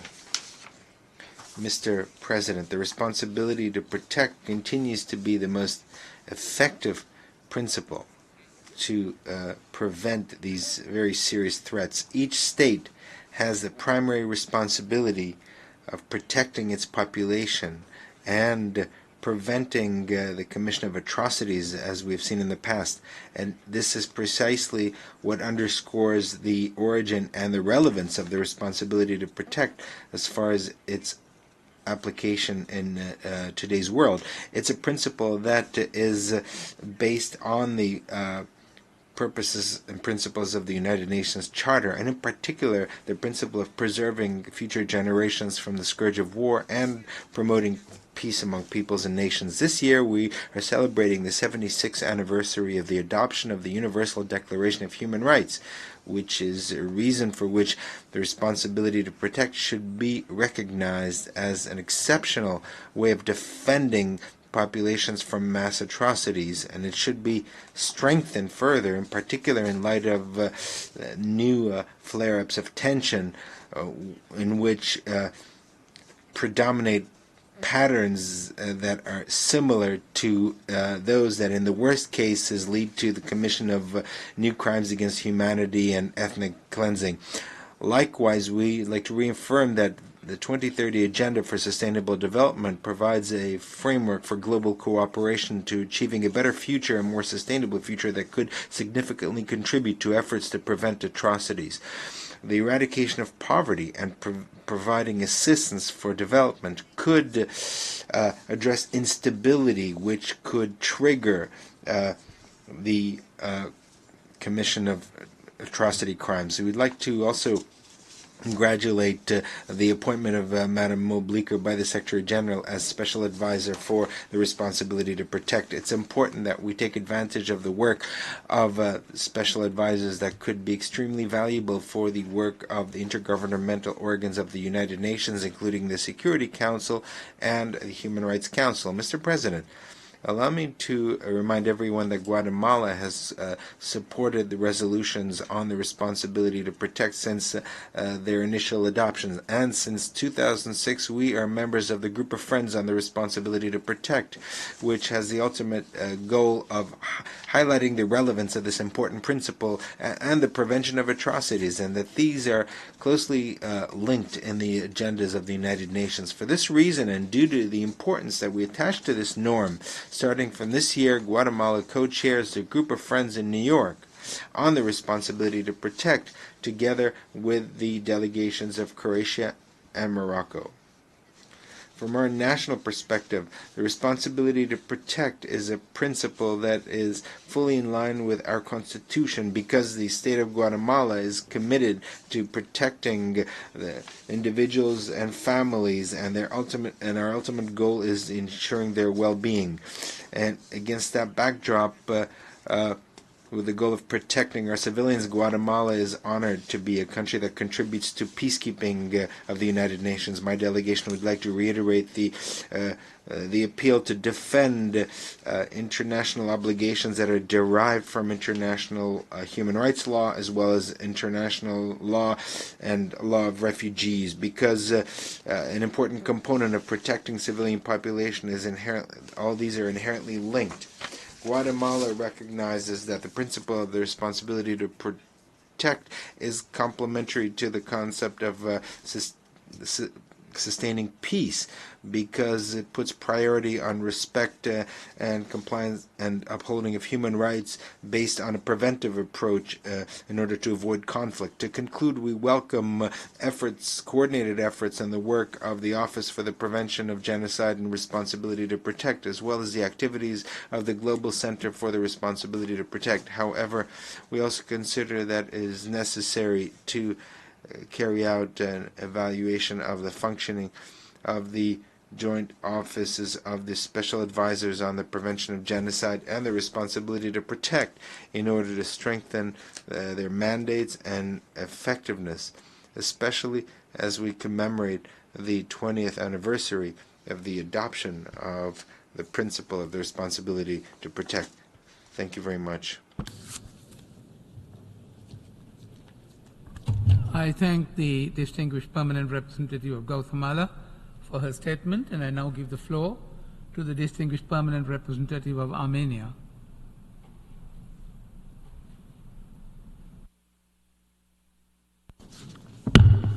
Mr. President, I thank the Special Advisor on the Responsibility to Protect for presenting the Secretary General's report underscoring the urgency of addressing challenges related to the prevention agenda. The report highlights necessity for states and the international community to uphold their commitments in protecting populations and the vital role of civil society organizations in advocating for the prevention of mass atrocity crimes worldwide. Despite the efforts made and commitments voiced, the reality remains that atrocities continue to occur, often with blatant disregard for international humanitarian and human rights law by various actors. While the report of the Secretary General highlights many important conceptual aspects related to prevention and protection, it is imperative to reflect and address particular situations where gross violations persist with impunity. Less than a year ago, in September 2023, a large-scale offensive against Nagorno-Karabakh resulted in mass forced displacement of the entire Armenian population from their ancestral homeland. Over 100,000 people sought refuge in Armenia, leaving behind their homes, properties, shrines, and the millennia-old cultural and religious heritage. Azerbaijan's violent attack was preceded by a 10-month-long blockade of Nagorno-Karabakh in direct breach of international humanitarian law and legally binding orders of International Court of Justice, instigating a man-made humanitarian catastrophe with a devastating impact on civilians. The premeditated and well-planned aggression against people under blockade, which drove the entire population into forced displacement, is an explicit case of ethnic cleansing perpetrated under the watch of the international community. It prompted the Special Advisor of the UN Secretary General on Prevention of Genocide to issue a statement on 22 September stressing that, quote, military action can only contribute to escalate what is already a tense situation and to put the civilian population in the area at risk of violence, including risk of genocide and related atrocity crime, unquote. The entire UN system, including its humanitarian and political arms, have yet to acknowledge the gravity of these violations and to reflect on the failure to prevent them, while making efforts to work towards ensuring dignified conditions for the forcefully displaced refugees to return to their places of origin as guaranteed by the international law. There is an urgent need to evaluate the current toolbox of the United Nations system for prevention and to establish more responsive and effective mechanisms for addressing the root causes of conflict and to ensure accountability for atrocity crimes and for violations of international humanitarian law and human rights law. Compliance with the legally binding decisions of international courts and tribunals is fundamental in ensuring that perpetrators of atrocity crimes are brought to justice, and Armenia is resolute in fighting atrocity crimes, including through mechanisms provided by the International Criminal Court. Mr. President, the Armenian people understand deeply the suffering and devastation that genocide inflicts. Our history compels us to advocate for justice, accountability, and remembrance. Armenia has traditionally promoted resolutions related to genocide prevention and memorialization, having introduced the first resolution at the Commission on Human Rights back in 1998. Subsequently, the scope and the substance of the resolutions on the subject have been fundamentally enriched. At the forefront of our efforts stand the recurrent resolutions on genocide prevention, which we have been tabling at the Human Rights Council, as well as the General Assembly, establishing the International Day of Commemoration and Dignity of the Victims of the Crime of Genocide and the Prevention of this crime. The GA Resolution 69/323 stands as a cornerstone in our efforts to raise awareness and to honor those who have fallen victims of past inaction, as well as to stress the importance for collective tribute and respect towards victims, survivors, and descendants of all genocides, crimes adjudicated in the international courts of law, and those whose perpetrators never received justice.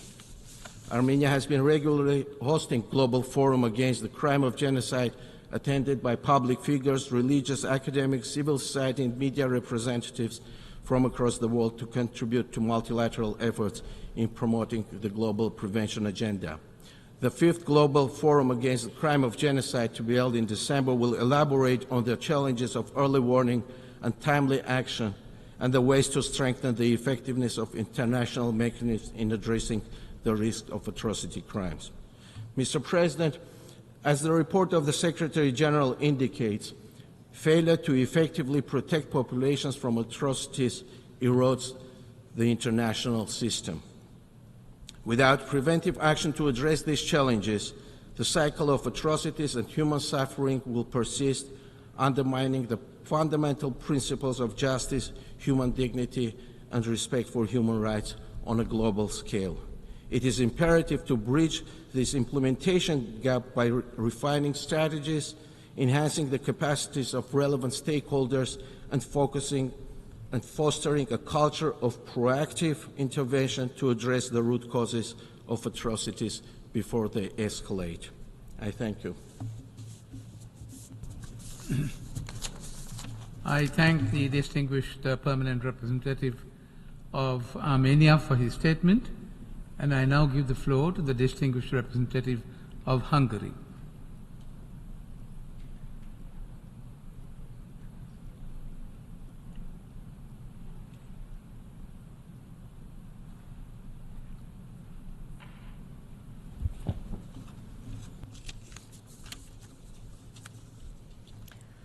Thank you, Mr. President. Mr. President, Your Excellencies, distinguished colleagues. Hungary aligns itself with the statement of the Group of Friends on Responsibility to Protect and with the statement of the European Union and wishes to add a few remarks in its national capacity. Let us begin by welcoming the Secretary General's Special Advisor on the Responsibility to Protect, Madame Moot, who has addressed the General Assembly for the first time in this capacity. We also thank the Secretary General for issuing his annual report. These annual reports are instrumental for Member States to understand the various aspects of the concept of the responsibility to protect. These reports inform national efforts to build the resilience of their societies to the risk of atrocity crimes, which in turn contributes massively to the prevention of these crimes. Having said that, Hungary shares the interest in reviewing the question, how can these reports better facilitate the efforts of Member States? We echo the call for concrete and action-oriented recommendations of best practices on how to live up to the collective responsibility to protect. Also, we support to complete these reports by including assessments of the implementation of past recommendations. Stepping out of the dedicated framework for the R2P principle, we also wish to highlight that other processes under the auspices of the UN also dovetail the responsibility to protect and can be mutually reinforcing. As a prime example, we recall that during the 79th session of the General Assembly, the 6th Committee of the General Assembly is tasked to take a decision on the next steps concerning the draft articles on prevention and punishment of crimes against humanity prepared by the International Law Commission. The draft articles have a dual focus. Not only do they prescribe the punishment of these heinous crimes, but they also include a strong prevention component. This obligation to prevent, should it be codified by, permit me to add, negotiations, would significantly improve the global architecture of atrocity prevention. Among the major atrocity crimes, war crimes and genocide are already subject of a global treaty that requires states to prevent and punish such conduct and to cooperate among themselves toward those ends. By contrast, there is no such treaty dedicated to the prevention and punishment of crimes against humanity. Therefore, this fall, a critical opportunity arises for states to take steps to close this gap and to promote international cooperation in this regard, and Hungary fully backs this endeavor. Enhancing international cooperation drives us to our final point, which is the importance of the collaboration of national R2P experts. We encourage all member states to appoint a national R2P focal point and join the growing global network of R2P focal points. 61 member states and 2 regional organizations have already appointed such an R2P focal point to date and are building their national and collective capacity to prevent mass atrocity crimes. We can only maximize the network effect if we have as many participants as possible. I thank you. I thank the distinguished representative of Hungary for her statement, and I now give the floor to the distinguished permanent representative of Poland.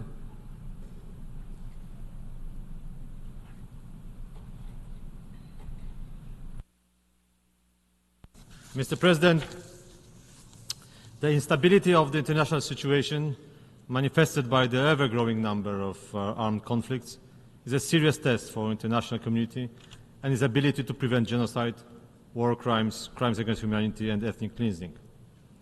We are deeply concerned that despite a robust international legal framework in the area of civilian protection, the civilian situation is actually dramatically deteriorating in all conflict areas.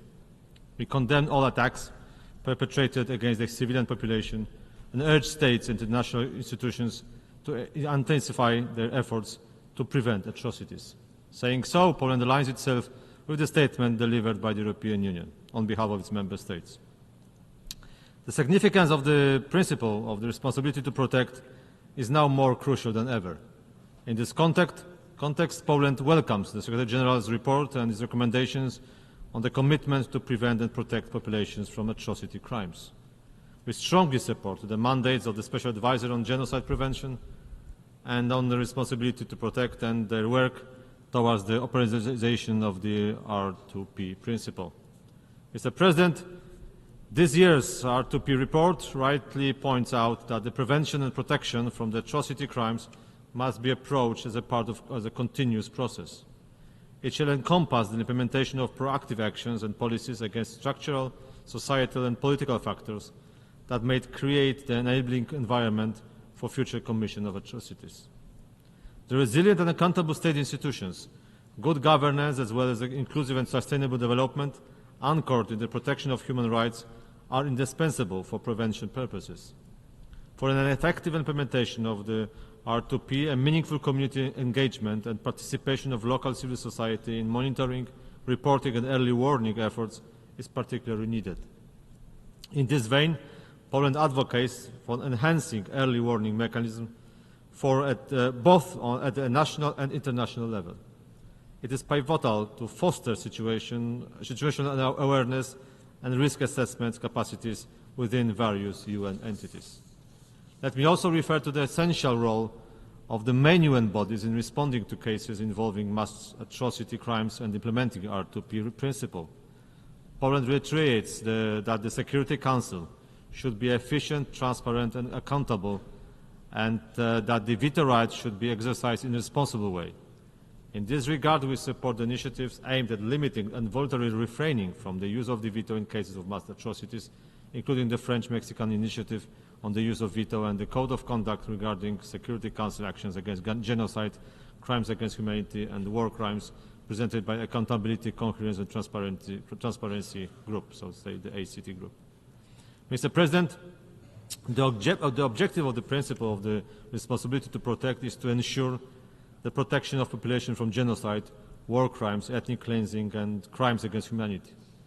I wish to underline that the latter category lacks a standalone international treaty and would codify states' responsibilities in the area of prevention and punishment of such crimes. Poland believes it is vitally important to supplement the current international treaty framework in this regard. Invoking the legacy of the Polish lawyer of Jewish origin, Rafał Lemkin, the author of the notion of genocide, and the driving force behind the Convention on Prevention and Punishment of the Crimes of Genocide, we strongly support the elaboration of the Convention on the Prevention and Punishment of Crimes against Humanity. A victim-oriented and child-sensitive treaty would strengthen the international legal framework for preventing and combating crimes against humanity that we sadly witness in all areas of the world and significantly contribute to the implementation of the states' responsibilities towards their citizens. Mr. President, in upholding the principles of international law, Poland remains convinced that the responsibility to protect is an essential tool in preventing and protecting societies from mass atrocities. At the same time, we strongly oppose any unjustified and illegitimate actions against the sovereignty and territorial integrity of states conducted under the false accusation in violation of the UN Charter. Russia's interventions in Ukraine completely distort the notion of protection and serve solely political purposes. Russia's actions constitute a blatant example of disregard for international law, international humanitarian law and international human rights. Ensuring accountability for the violations remains crucial not only to deliver justice to their numerous victims, but also to prevent their recurrence. And I thank you. I thank the distinguished permanent representative of Poland for his statement, and I now give the floor to the distinguished permanent representative of Switzerland.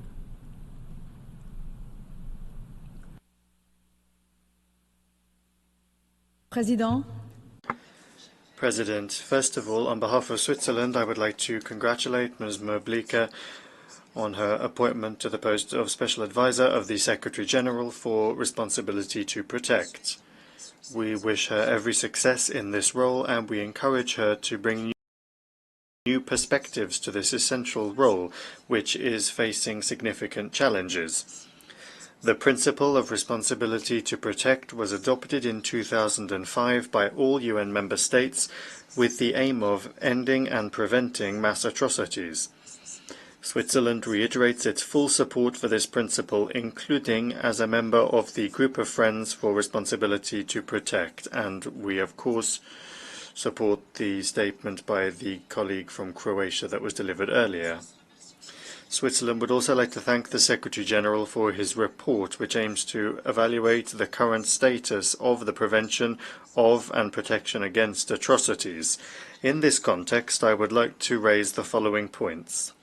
Firstly, as the report of the Secretary-General underscores, we are today facing an alarming deterioration of respect for international human rights norms and international humanitarian law.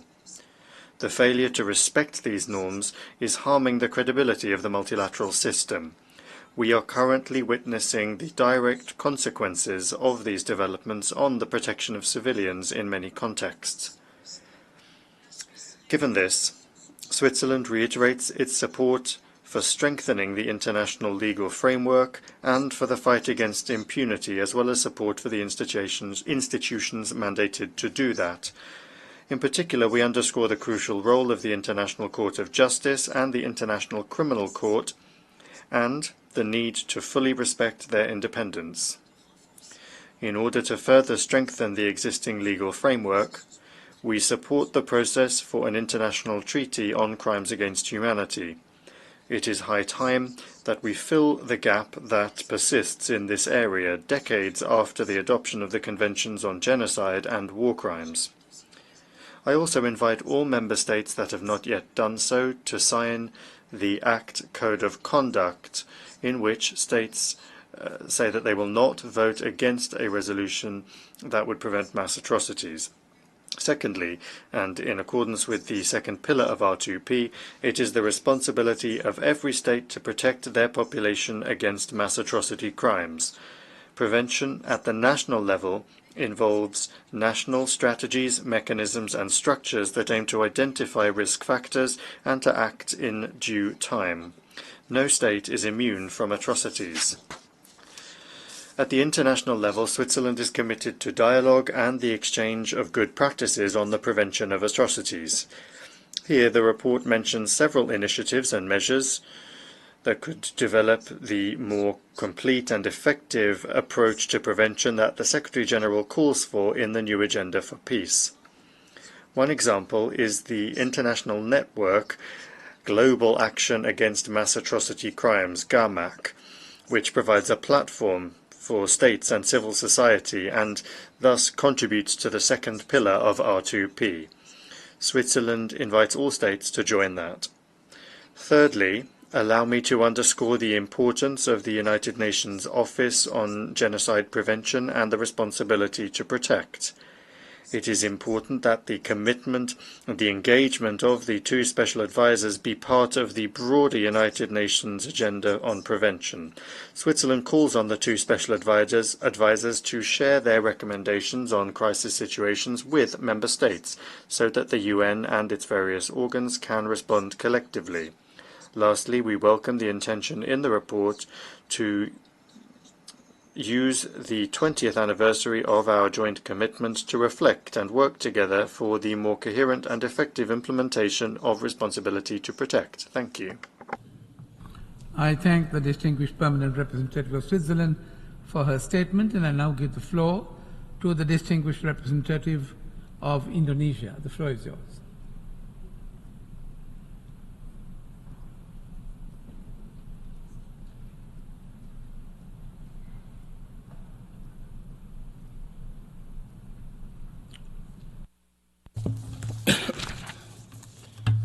Thank you, Mr. President. At the 2005 World Summit in this very hall, the world affirmed that we all have the responsibility to protect populations from genocide, war crimes, and ethnic cleansing. Unfortunately, the ongoing crisis and genocide in Gaza shows that we have failed to fulfill that promise. Nearly 40,000 lives have been lost in Gaza, including countless innocent women and children. This has been made possible through inactions, double standards, and lack of political resolve, particularly on the part of those who actually have the power to do so. I wish to underline 3 points in this regard. First, we need synergy and coherence within the UN system. Indonesia commends the relentless efforts of the UN Secretary-General in addressing atrocities in Gaza. He has our full support. We also pay tribute to countless UN officials, personnel, and humanitarian workers who have chosen to stand up for humanity. However, we cannot help to notice a deafening silence in some other parts of the UN system, including those responsible to prevent genocide. Regrettably, Gaza seems to be a taboo subject for some. We call upon every mandate holder to exercise your conscience in the face of clear atrocities. Second, strengthening cooperation with regional organizations. The responsibility to protect underscores the pivotal role of regional organizations in supporting member states to fulfill their primary responsibility. Stronger engagement between the UN and regional organizations will ensure a more effective and well-targeted response. In our region, ASEAN has been instrumental in addressing regional situations through ASEAN-led and ASEAN-owned initiatives that provide space for inclusive dialogue in synergy with relevant international mechanisms. Third, ensuring support for national capacity development. Every state has the primary responsibility to protect their populations. Good governance and strong institutions are crucial to enhance states' ability and capacity to protect their people. Ensuring national ownership is key, not only to build readiness and capacity to identify and respond to potential atrocities, but also to promote long-term stability and prevent the recurrence of conflicts. Support must thus be available for member states, particularly countries in post-conflict situations, to enhance their capacity in such areas as early warning, law enforcement, and judicial institutions. This must be an integral part of peace-building efforts. Finally, let us unite in our resolute commitment to the responsibility to protect and ensure that our collective actions stand as a shield against any atrocities in Gaza and beyond. Thank you. I thank the distinguished representative of Indonesia for his statement, and I now give the floor to the distinguished representative of Myanmar.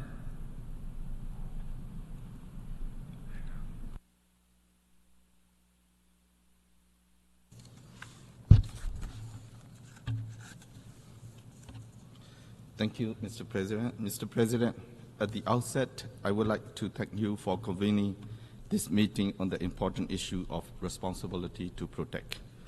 Myanmar thanks the Secretary General and his Special Advisor on R2P for the annual report on the responsibility to protect, the commitment to prevent and protect populations from atrocities crimes. Mr. President, R2P aims to address violations of peremptory norms of international law, including genocide, war crimes, ethnic cleansing, and crimes against humanity.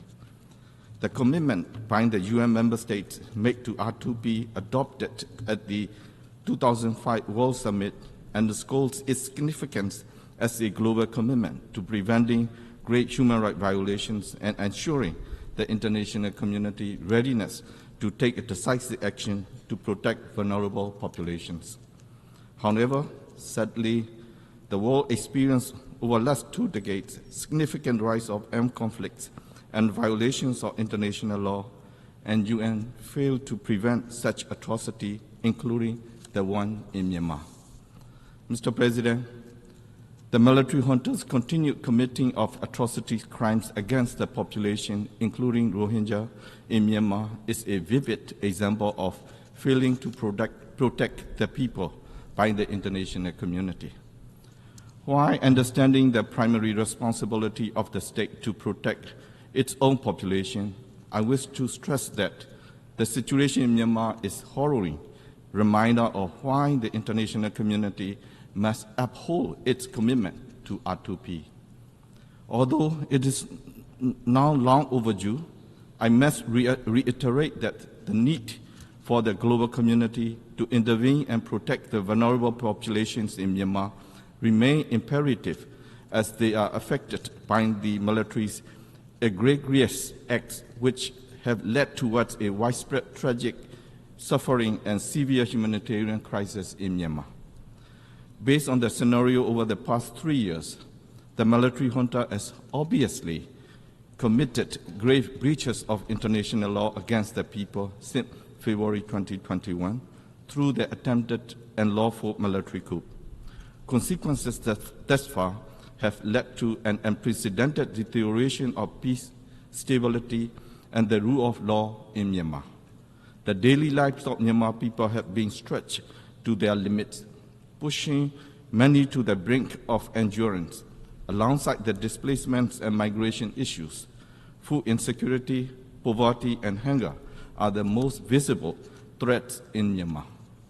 The recent forced conscription of the military junta has also exacerbated the already dire situation and instilling fear among every household. The young people have been forced to find ways to prevent them from being used as human shields and to run and escape from being forcefully recruited. At the same time, the military junta has been frequently using the spread of misinformation, disinformation through its controlled media outlets, Myanmar Embassy abroad, and social media to spread the people's resistance movement and to falsify the members of international community.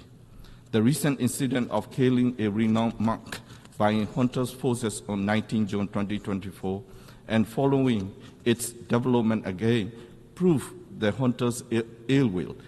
I therefore take this opportunity to urge the international community to be mindful of the junta's malicious intention of its disinformation, misinformation campaign against the people and the resistance forces. Nowadays, Myanmar people from all walks of life are now trapped in a dreadful struggle to afford even the most basic necessities. This economic catastrophe caused by the illegal coup and the junta's atrocities and mismanagement continue to spiral out of control, pushing more and more people to the depths of poverty and hunger. Due to the junta's atrocity, more than 5,300 people have been brutally killed by junta forces, and 3.1 million people have been internally displaced. 18.6 million people are in need of humanitarian assistance, and 13.3 million people are projected to face high levels of acute food insecurity.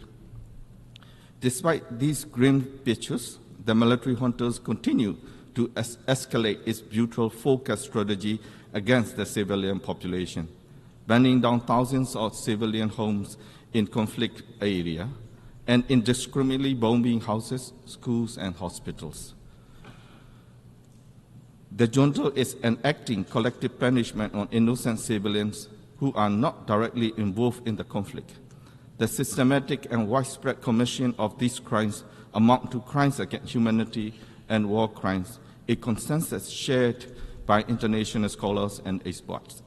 The UN Special Rapporteur on the situation of human rights in Myanmar and the Independent Investigative Mechanism for Myanmar have also repeatedly said loud and clear that there is ample evidence of crimes against humanity being systematically committed by the military junta, and that the international community needs to apply them for bringing the perpetrators accountable through justice. In this light, the National Unity Government and EROs have already enacted transitional justice-related principles in Part 2 of Chapter 7 of the Federal Democratic Charter to hold perpetrators accountable.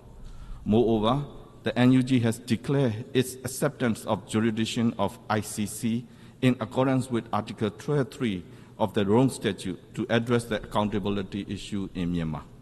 Mr. President, my question here to the member state of the UN and the international community is that what you are waiting for to save lives, to protect the people from such atrocity crimes. We have repeatedly urged, and it is long overdue, to apply principles of R2P to protect the helpless people of Myanmar. In conclusion, Mr. President, atrocity crimes are not random incidents. There are numerous early warning signs that should serve as alarms to catalyst preventive action. Therefore, I wish to underscore the following points to be undertaken by the international community. 1. In Myanmar, the culture of impunity must end to promote justice and accountability. 2. Transitional justice is essential to prevent the recurrence of great violations of international law in Myanmar. 3. Individual states, regional organizations, and the UN system must capitalize on those opportunities more effectively to protect innocent lives. 4. The Security Council should show its seriousness of its responsibility and commitment for maintaining international peace and stability by taking all possible tools at its disposal to stop atrocity crimes, including those in Myanmar. Given the increasingly polarized Security Council, the UN General Assembly and the Human Rights Council should continue to strengthen their role in preventing and responding to atrocities, thereby complement and encourage the Security Council to fulfill its responsibility. The international community must stop providing space for the military junta to perpetrate such heinous crimes against the people. Creating a political exit for the military junta without transitional justice would be like reviving a dead tiger to slaughter the people of Myanmar. 7, and the final one. It is vital for the international community to cut off arms and weapons, jet fuel, and financial flows to the military junta.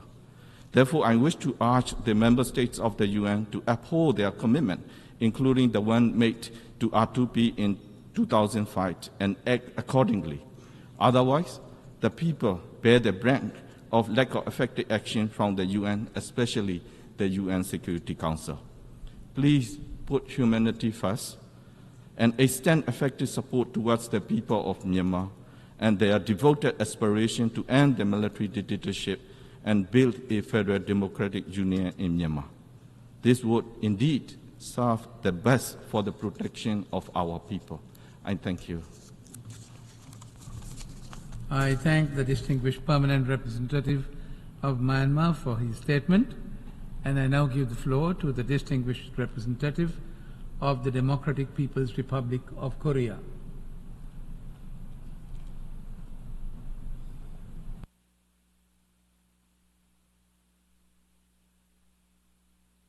Thank you, Mr. President. My delegation aligned itself with the statement made by Bolivarian Republic of Venezuela on behalf of the group of friends in defense of the UN Charter, and I express hope that the current meeting on the agenda item, responsibility to protect and prevention of the genocide, war crimes, ethnic cleansing, and the crime against humanity, will be discussed in conformity with the proposed principle of the UN Charter and the other international laws. I take this opportunity to clarify the position with regard to R2P as follows. The sovereignty of the state is sacred and inviolable, and the respect for sovereignty, territorial integrity, and non-interference in internal affairs are cornerstone of international relations. From these principles, a responsibility to protect its people from genocide, war crimes, ethnic cleansing, and crime against humanity falls entirely under the sovereignty of each state, and international community should encourage the state to fully exercise this responsibility. However, despite the absence of the intergovernmental agreement on the concept of the R2P, some countries continue to misuse and apply these concepts selectively for their political purposes. In nature, concept of the R2P is a variant of the humanitarian intervention which was rejected by international community in the past.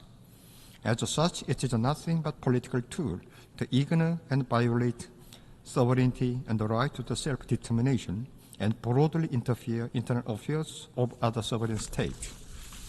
We are deeply concerned that some Western countries unilaterally pursue the political, economic, and military intervention in order to overthrow the social system of other sovereign states under the pretext of the R2P. It's the nature to unlawful interference in internal affairs by Western countries that great upheaval such as armed conflict, terrorism, genocide, and mass destruction are long-standing in Middle East and some African countries. Consequently, the genocide, war crimes, ethnic cleansing, and crime against humanity are not attributable to states' inadequate ability to protect its people, but to flagrant infringement upon sovereignty of the sovereign state. The R2P, which is violating the above principle, is none other than the sufficient to justify interference of internal affairs of small and developing countries. As such, it is a self-defense tool that the small and developing country will force the victims of the R2P. The R2P must not be applied to interference in internal affairs of the state under any circumstances. In conclusion, my delegation reiterates that principle of the respect for sovereignty, territorial integrity, and non-interference in internal affairs should be strictly observed, and the issue of the R2P should be dealt with in accordance with the common demand interest of all developing countries. Thank you. I thank the distinguished permanent representative of the Democratic People's Republic of Korea for his statement, and I now give the floor to the distinguished representative of Jordan.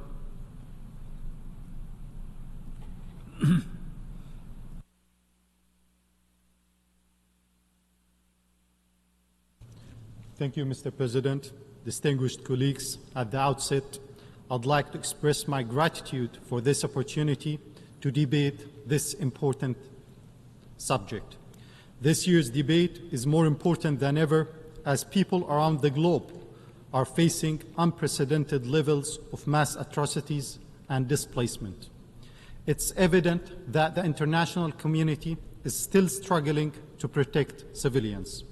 R2P was endorsed by all member states at the 2005 World Summit, marking a significant milestone in the development of international norms regarding the protection of human rights. It aims to uphold human dignity, promote global peace, and prevent the catastrophic human suffering that results from such crimes, ensuring that sovereignty is not a shield for gross human rights violations. Mr. President, Jordan reiterates its support for the principles of the responsibility to protect, recognizing the imperative to prevent genocide, war crimes, ethnic cleansing, and crimes against humanity. As a member of the international community and the UN, Jordan upholds the belief that protecting human life and dignity is an individual and collective responsibility. We believe that the international community must act decisively to prevent mass atrocities and protect vulnerable populations. Our support for R2P reflects our dedication to upholding human rights and ensuring accountability for violations. Jordan recognizes the challenges in implementing the R2P agenda, especially during armed conflicts. A prime example is Israel's latest aggression on Gaza, which has been ongoing for 9 months. This barbaric war has severely crippled Gaza's water sanitation, schools, hospitals, sewage systems, and critical infrastructure, leaving displaced Gazans with limited access to basic services, mainly clean water and health care. Damaged facilities and contaminated supplies exacerbate the already deteriorating humanitarian crisis, posing severe health risks for all Gazans. Mr. President, to strengthen the implementation of R2P, the international community needs to fill the legal void in the prevention and punishment of crimes against humanity. In this regard, we stress the importance of adopting the draft articles on crimes against humanity by the International Law Commission and call on the international community to ensure that the perpetrators of crimes against humanity are brought to justice. Mr. President, as a state that has been affected by regional conflicts and a long-standing host to large refugee populations, Jordan calls upon the international community to act with resolve to protect civilians and prevent mass atrocities. We believe in balancing humanitarian imperatives with respect for sovereignty and pursuing lasting peace through diplomacy and cooperation. Finally, Jordan's perspective on R2P is rooted in its commitment to the UN Charter, international law, regional stability, and humanitarian principles. I thank you. I thank the distinguished representative of Jordan for his statement, and I now give the floor to the distinguished representative of Brazil.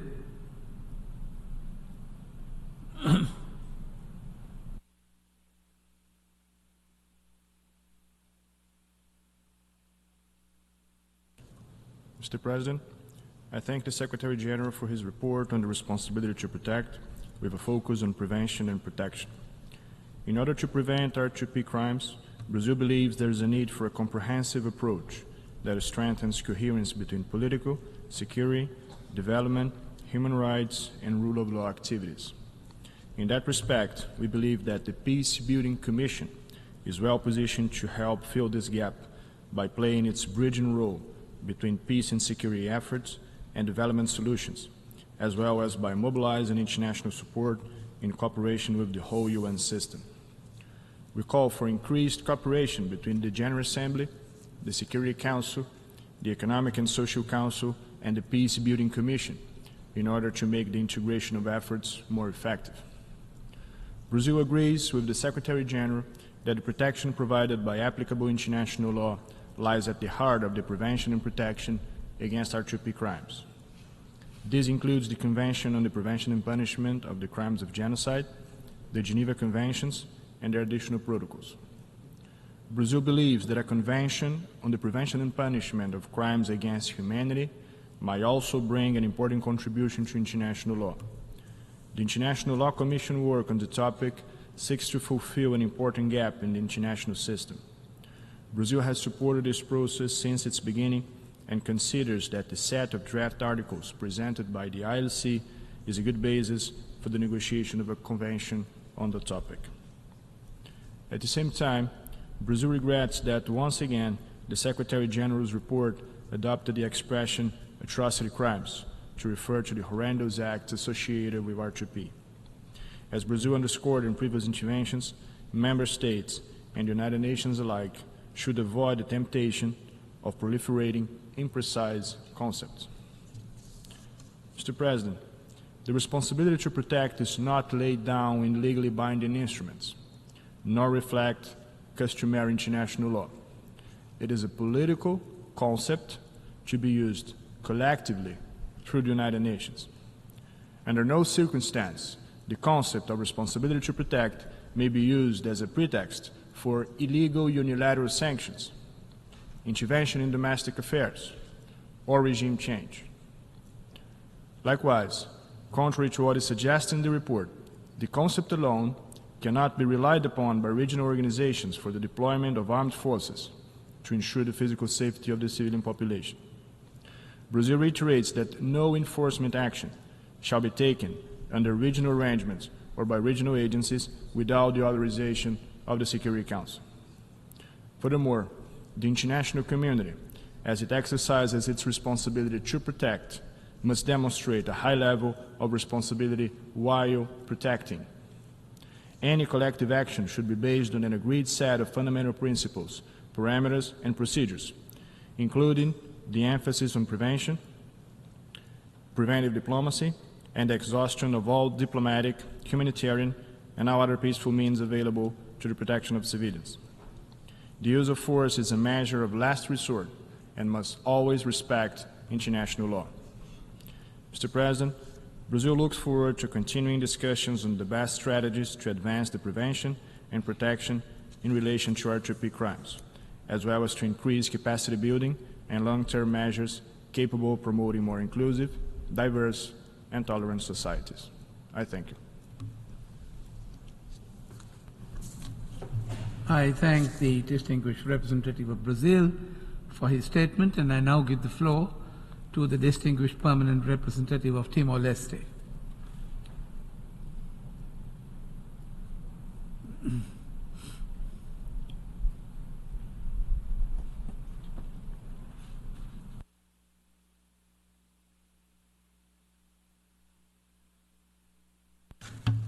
Thank you, Mr. President. At the outset, allow me to thank you for convening this important session. We took note of the report of the Secretary General on the right to report. The responsibility to protect emphasizes that each government should protect its population from crimes, mass atrocities, and violation of human rights. In 2005, the United Nations World Summit unanimously accepted that each state member bears the responsibility to protect its population from genocide, war crimes, ethnic cleansing, and crimes against humanity. At its core, Timor-Leste believes that the responsibility to protect is not merely a theoretical concept, but a moral imperative enshrined in international law. The framework articulated in detail within Item 129 of the report of the Secretary General serves as a guiding principle for the global community in promoting peace, security, and human rights. In a sense, the responsibility to protect functions as a commitment to prevent and halt egregious crimes such as genocide, war crimes, ethnic cleansing, and crimes against humanity. Mr. President, this commitment underscores the shared responsibility of nations, and global leaders must ensure the protection of vulnerable populations and uphold the inherent dignity and rights of all individuals. By embracing this concept, the international community acknowledges that the prevention of atrocities is not merely a matter of moral obligation, but a legal and ethical duty. It necessitates proactive and decisive action to address emerging threats and to intervene when necessary, with the ultimate goal of preserving lives and preventing suffering. Through concerted efforts to hold perpetrators accountable and provide robust protection mechanisms for those at risk, nations can collectively work towards creating a world where violence, persecution, and injustice have no place. The implementation of right to responsibility demands more than just rhetoric. It necessitates tangible and meaningful actions on the part of states and international organizations. These include strengthening legal frameworks, enhancing early warning systems, building capacity for conflict prevention and resolution, and supporting peaceful and inclusive societies. Mr. President, the concept of responsibility to protect holds significant importance for small states around the world, as these nations often have limited resources and capacity to address complex humanitarian crises or mass atrocities. The principles of responsibility to protect serve as a crucial framework for ensuring their citizens' safety and well-being. By acknowledging the shared responsibility of the international community to intervene and prevent atrocity, crimes, and genocides, small states can rely on the support of and assistance of larger nations in times of needs. We have heard the statements of some of our friends in this podium. Mr. President, this concept not only upholds the moral duty to safeguard vulnerable populations, but also reinforces the idea of collective security and solidarity among nations, regardless of their size or power. For small states, the principle of responsibility to protect offers a sense of reassurance and a mechanism for seeking assistance when facing threats to their people's lives and fundamental rights.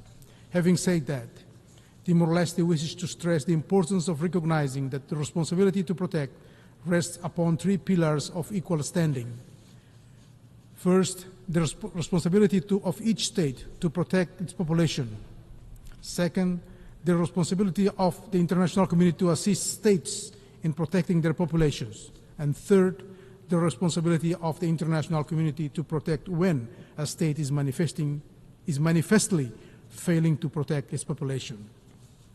Upholding this responsibility is essential to prevent any politicization of the responsibility to protect concept, which could potentially result in the infringement of state sovereignty or intervention in internal affairs of any state. Mr. President, it is imperative to strike a balance between intervention and respect for national autonomy in order to effectively address humanitarian crises and uphold human rights. I thank you. I thank the distinguished permanent representative of Timor-Leste for his statement, and I now give the floor to the distinguished representative of South Africa.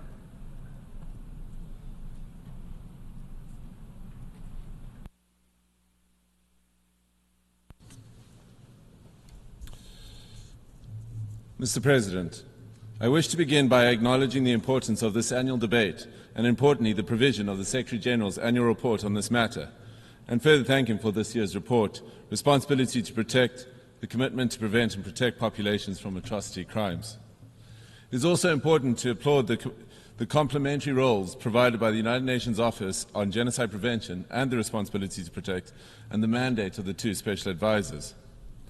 South Africa agrees with the assessment that there is an ongoing disregard for international humanitarian law and international human rights law by both state and non-state actors, as well as the recognition that this collective failure to protect populations from atrocity crimes has undermined the trust placed in the international system. We are also supportive of the report's focus on prevention strategies and that are focused on addressing concerns before they escalate into crises. Therefore, it is our duty as states and the international community to commit to preventing such acts from occurring and establishing methodologies that are better aimed at the prevention of such atrocity crimes as delineated in the Secretary-General's report.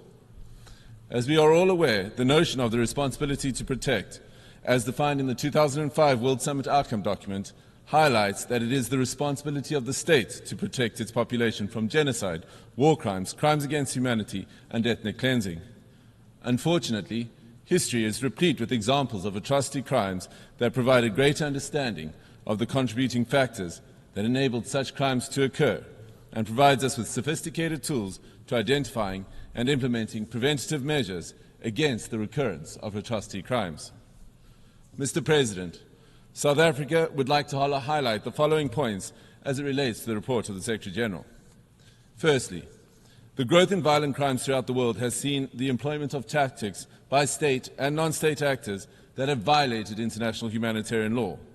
This reinforces the need and obligation to protect civilians in the conduct of hostilities through the principles of distinction, proportionality, necessity, and precaution.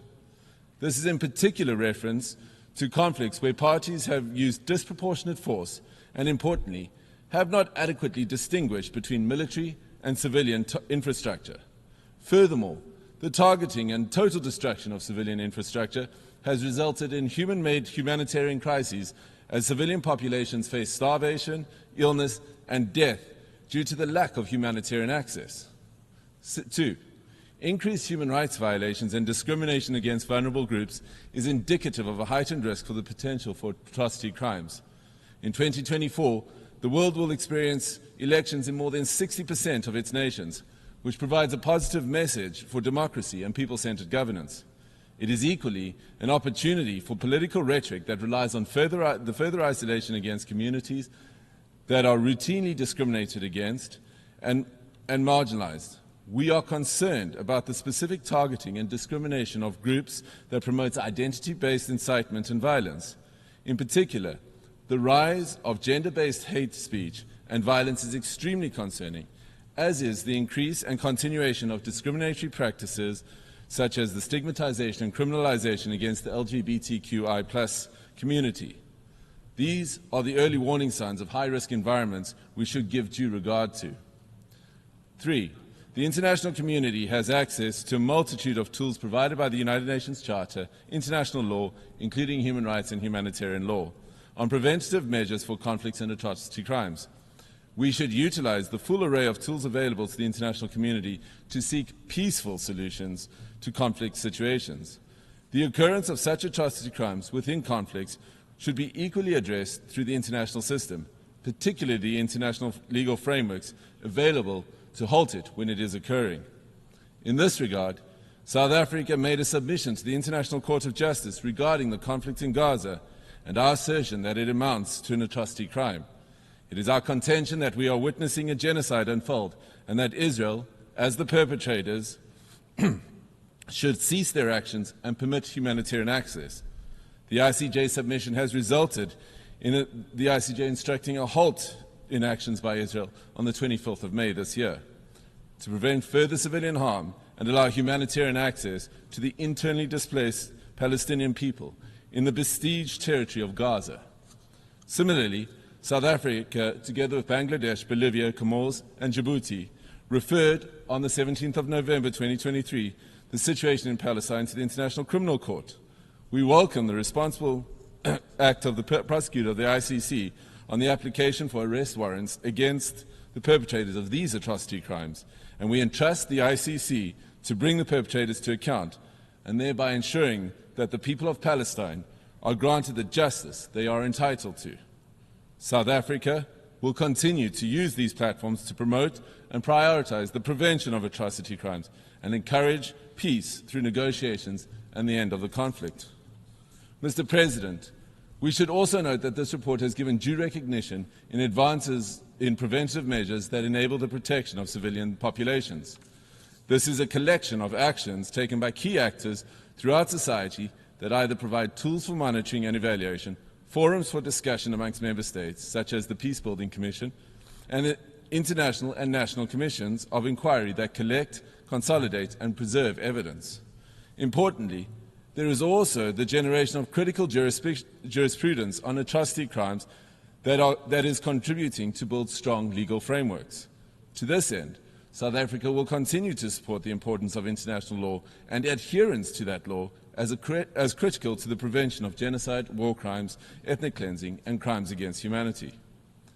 5. The essence of the responsibility to protect is through preventative action and systems before atrocity crimes occur, and not when they occur. South Africa agrees that the prevention of atrocity crimes begins well before the risk factors emerge through the protection and promotion of all human rights, especially for vulnerable groups. Importantly, the discussion on preventing and impending atrocity crimes occurs too late, as risk factors were not taken seriously or the international community was unable to act in a preventative measure. And finally, I wish to take this opportunity to reiterate that South Africa remains committed to instruments that promote and implement the responsibility to protect, and further acknowledges the details contained in the Secretary-General's report. In particular, South Africa appreciates the focus on prevention as a continuous process through the important application of constant monitoring and evaluation. An architecture designed towards prevention is more capable of recognizing patterns and can propose timely adjustments. It is important that prevention and protection uses evidence and mechanisms to safeguard societies and institutions. This importantly includes adherence to international law, including the role of the United Nations to remind states of their obligations under respective treaties and to take necessary diplomatic steps to halt these actions within the United Nations system. In conclusion, Mr. President, we must acknowledge that this plenary meeting is more critical today than ever before, as we strive together to protect people from genocide, war crimes, ethnic cleansing, and crimes against humanity. We are witnessing an unfolding genocide in Gaza, and it is important to note that Israel has several obligations under international law to prevent this atrocity crime, which they are not fulfilling. This includes the importance of the obligation and legal responsibility of occupying powers over people that they occupy to protect them from such atrocity crimes, and the application of distinction and proportionality to its unjustified military action. The application of the principles of responsibility to protect should not be selective and apply universally to all states. This is reinforced by frank and open debates that are critical to recognizing our current shortcomings, such that we are able to advance as an international community. I thank you. I thank the distinguished representative of South Africa for his statement, and I now give the floor to the distinguished representative of Albania.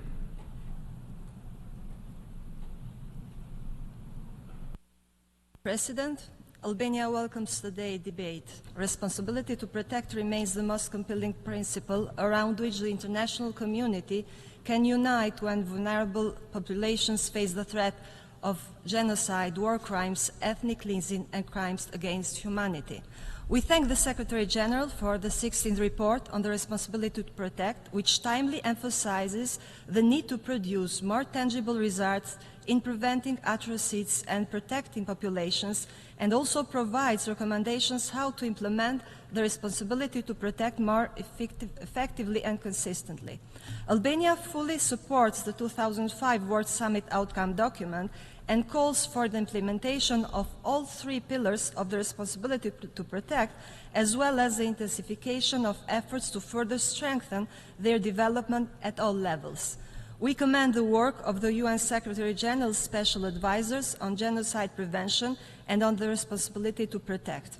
Counting also in their work, progress had been made in understanding the risk factors, causes, and dynamics that drive atrocity crimes, and in enhancing responsiveness to warning signs. The international community has also made strides in its willingness and capacity to hold perpetrators responsible via investigative mechanisms, international court and tribunals, and international courts under the principle of universal jurisdiction. Despite our efforts, international common goals for peace, security, and development are facing multiple challenges. As the world is struggling to find a long-lasting peace and prosperity, we continue to witness continuing gross violation of international law, violation of UN Charter, neglecting of human rights, and undermining fundamental freedoms. Digital technologies, climate change, and the spread of hate speech and misinformation have also created environments conducive to atrocity crimes.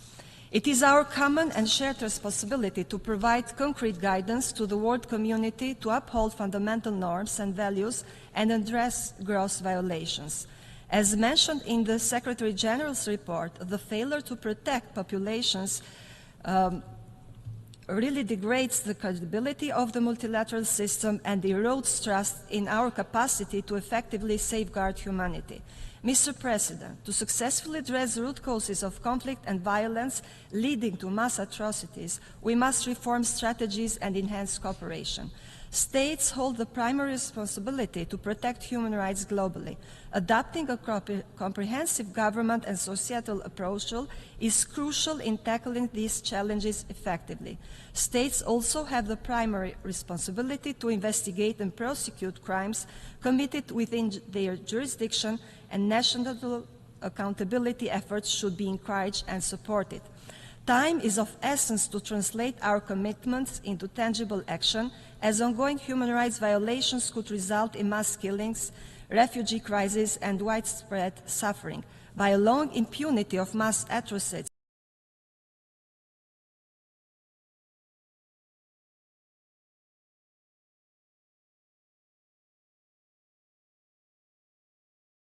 to persist, we risk dismantling the rule of law and institutional vital for safeguarding human rights, consequently heightening the likelihood of future atrocities. The Security Council must take primary responsibility to address mass atrocities, refer crises to International Criminal Court, and hold perpetrators accountable. Despite limited use of this option, progress has been made towards justice and accountability, but more action is needed. A holistic civil society approach and collaborative efforts among relevant stakeholders is essential for early warning and public awareness on violations leading to atrocity crimes. Human rights defenders, humanitarian workers, religious leaders, and the media can play a significant role in developing and informing early warning and response system at national levels through raising public awareness about human rights violation and possible atrocity crimes. Cooperation and coordination among stakeholders are vital for building responsive institutions and upholding the rule of law to protect human rights and prevent atrocities.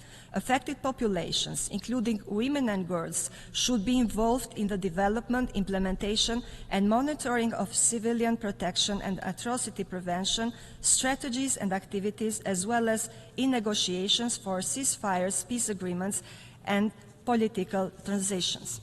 Coming from a region where genocide and ethnic cleansing took place not long ago, Albania is deeply concerned about the glorification of war crimes, genocide, and distortion of history by governments and politicians, as neglecting these atrocities creates division and hinders reconciliation. The impact on civil society, human rights defenders, journalists, opposition voices, and victims of sexual violence and gender crimes are alarming.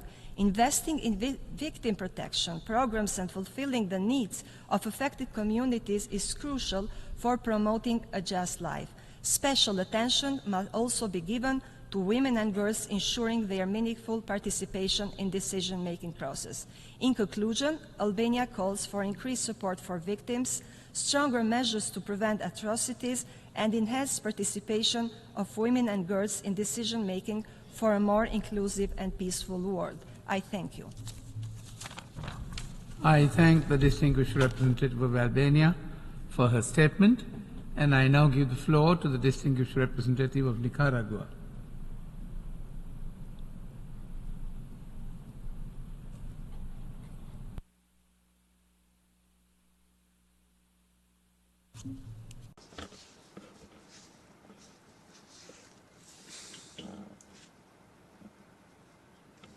Mr. President, our delegation would like to align ourselves with the statement made by the Bolivarian Republic of Venezuela on behalf of the group of friends in defense of the UN Charter. Nicaragua is firmly against genocide, war crimes, ethnic cleansing, and crimes against humanity, which should be combated.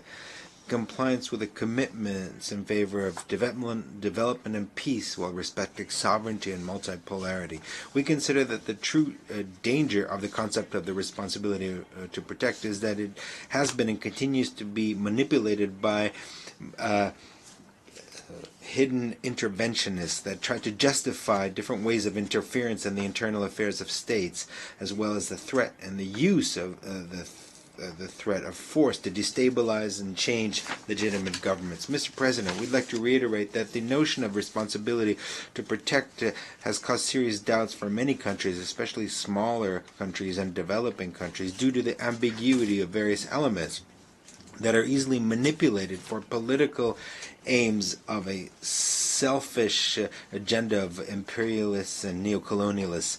Those who advocate for this topic that doesn't have international support, do not promote with the same conviction the urgent need to address and resolve fundamental causes of terrible situations such as poverty, inequalities, structural problems that lead to the outbreak of conflicts that lead to extreme situations. Mr. President, only through a true multilateralism, in respect of international law and the UN Charter, will it be possible to counter the impact of other pandemics that are imposed by certain powers at the expense of peace, international security, independence, sovereignty of states, and the self-determination of peoples. It is imperative to immediately eliminate unilateral coercive measures imposed against our peoples. It's important to eliminate these aggressions that are true obstacles to the eradication of poverty and to advancing in the fulfillment of the SDGs contained in the 2030 Agenda. Mr. President, our country has taken the path of peace and stability, undertaking its best efforts, even in the face of imperial and neocolonial aggressions, always developing its policies to ensuring good life for all of our worthy nation. Nicaragua is committed to fighting for peace, progress, and the future, living in dignified sovereignty with our own identity, firmly in favor of victories in this multipolar world where the right of all to build a better future should prevail. Thank you very much. I thank the distinguished representative of Nicaragua for her statement, and I now give the floor to the distinguished representative of Cuba. The floor is yours.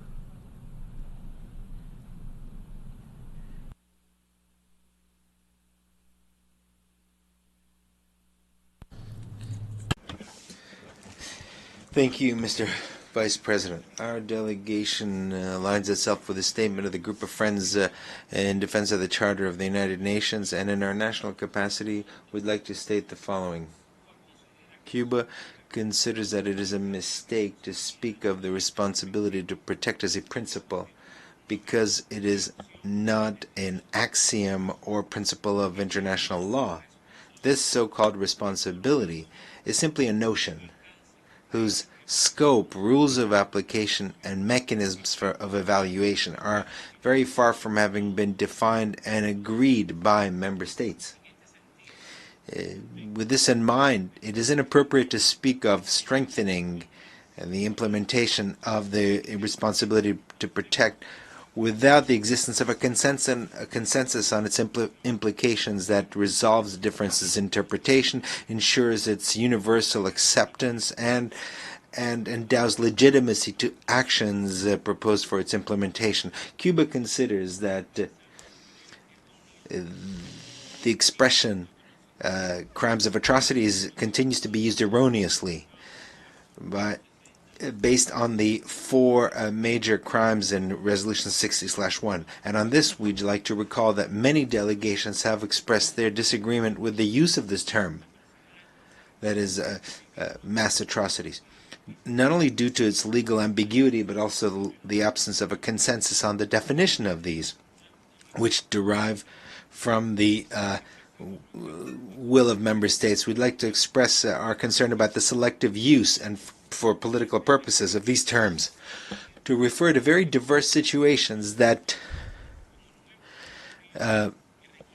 often, in fact, are challenges that are supposedly require protection, but that could be manipulated, especially when there's a lack of consensus. Nor do we think it's a good idea to grant mandates to other organs, such as the Human Rights Council, to evaluate states on issues that are still being studied and on which there is a lack of consensus. The duty of the international community, as appropriate, is based on encouraging member states to exercise this responsibility to protect, which is first and foremost their responsibility. Mr. President, the question of the responsibility to protect continues to offer serious concerns to many countries, and in particular to small and developing nations.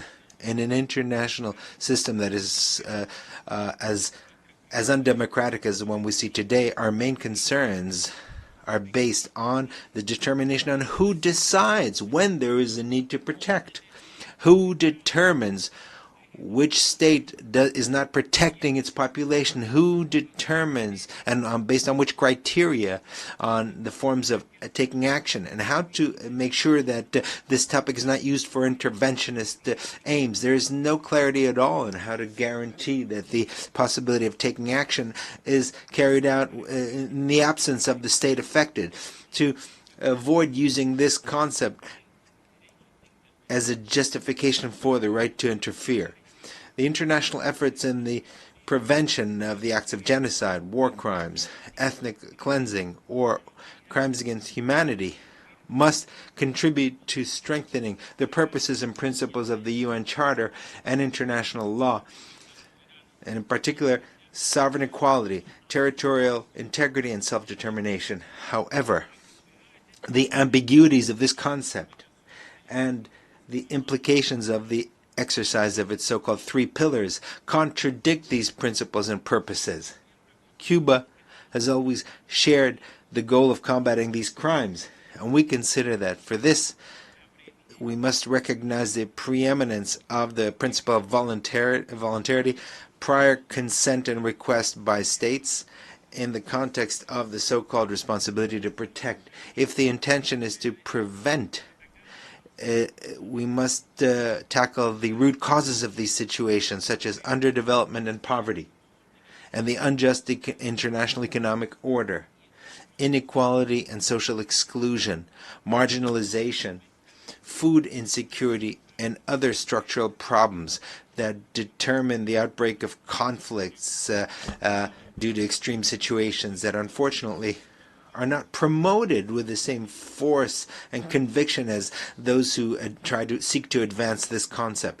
Mr. President, where is the obligation of the international community to protect the Palestinians in the face of genocide?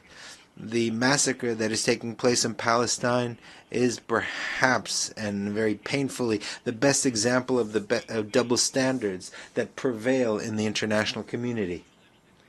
Many of the defenders of the notorious notion of responsibility to protect are the same that defend the occupying power and protect it from fulfilling its responsibilities, which ultimately only prolongs the suffering of the Palestinian people and the cycle of impunity that prevails. The example of Palestine, as so many other examples, such as Libya, have existed and exist in the world, simply corroborate that behind the intentions of the responsibility to protect is only an attempt to have another tool to facilitate the interference in internal affairs and regime change agendas and subversion in third countries, usually small and developing countries. And the to make sure that the international community remains passive in the face of such crimes. The international community cannot remain passive in the face of the states. It is a responsibility to be shared by all states. Thank you. I thank the distinguished representative of Cuba for his statement, and I now give the floor to the distinguished permanent representative of Argentina. The floor is yours, sir.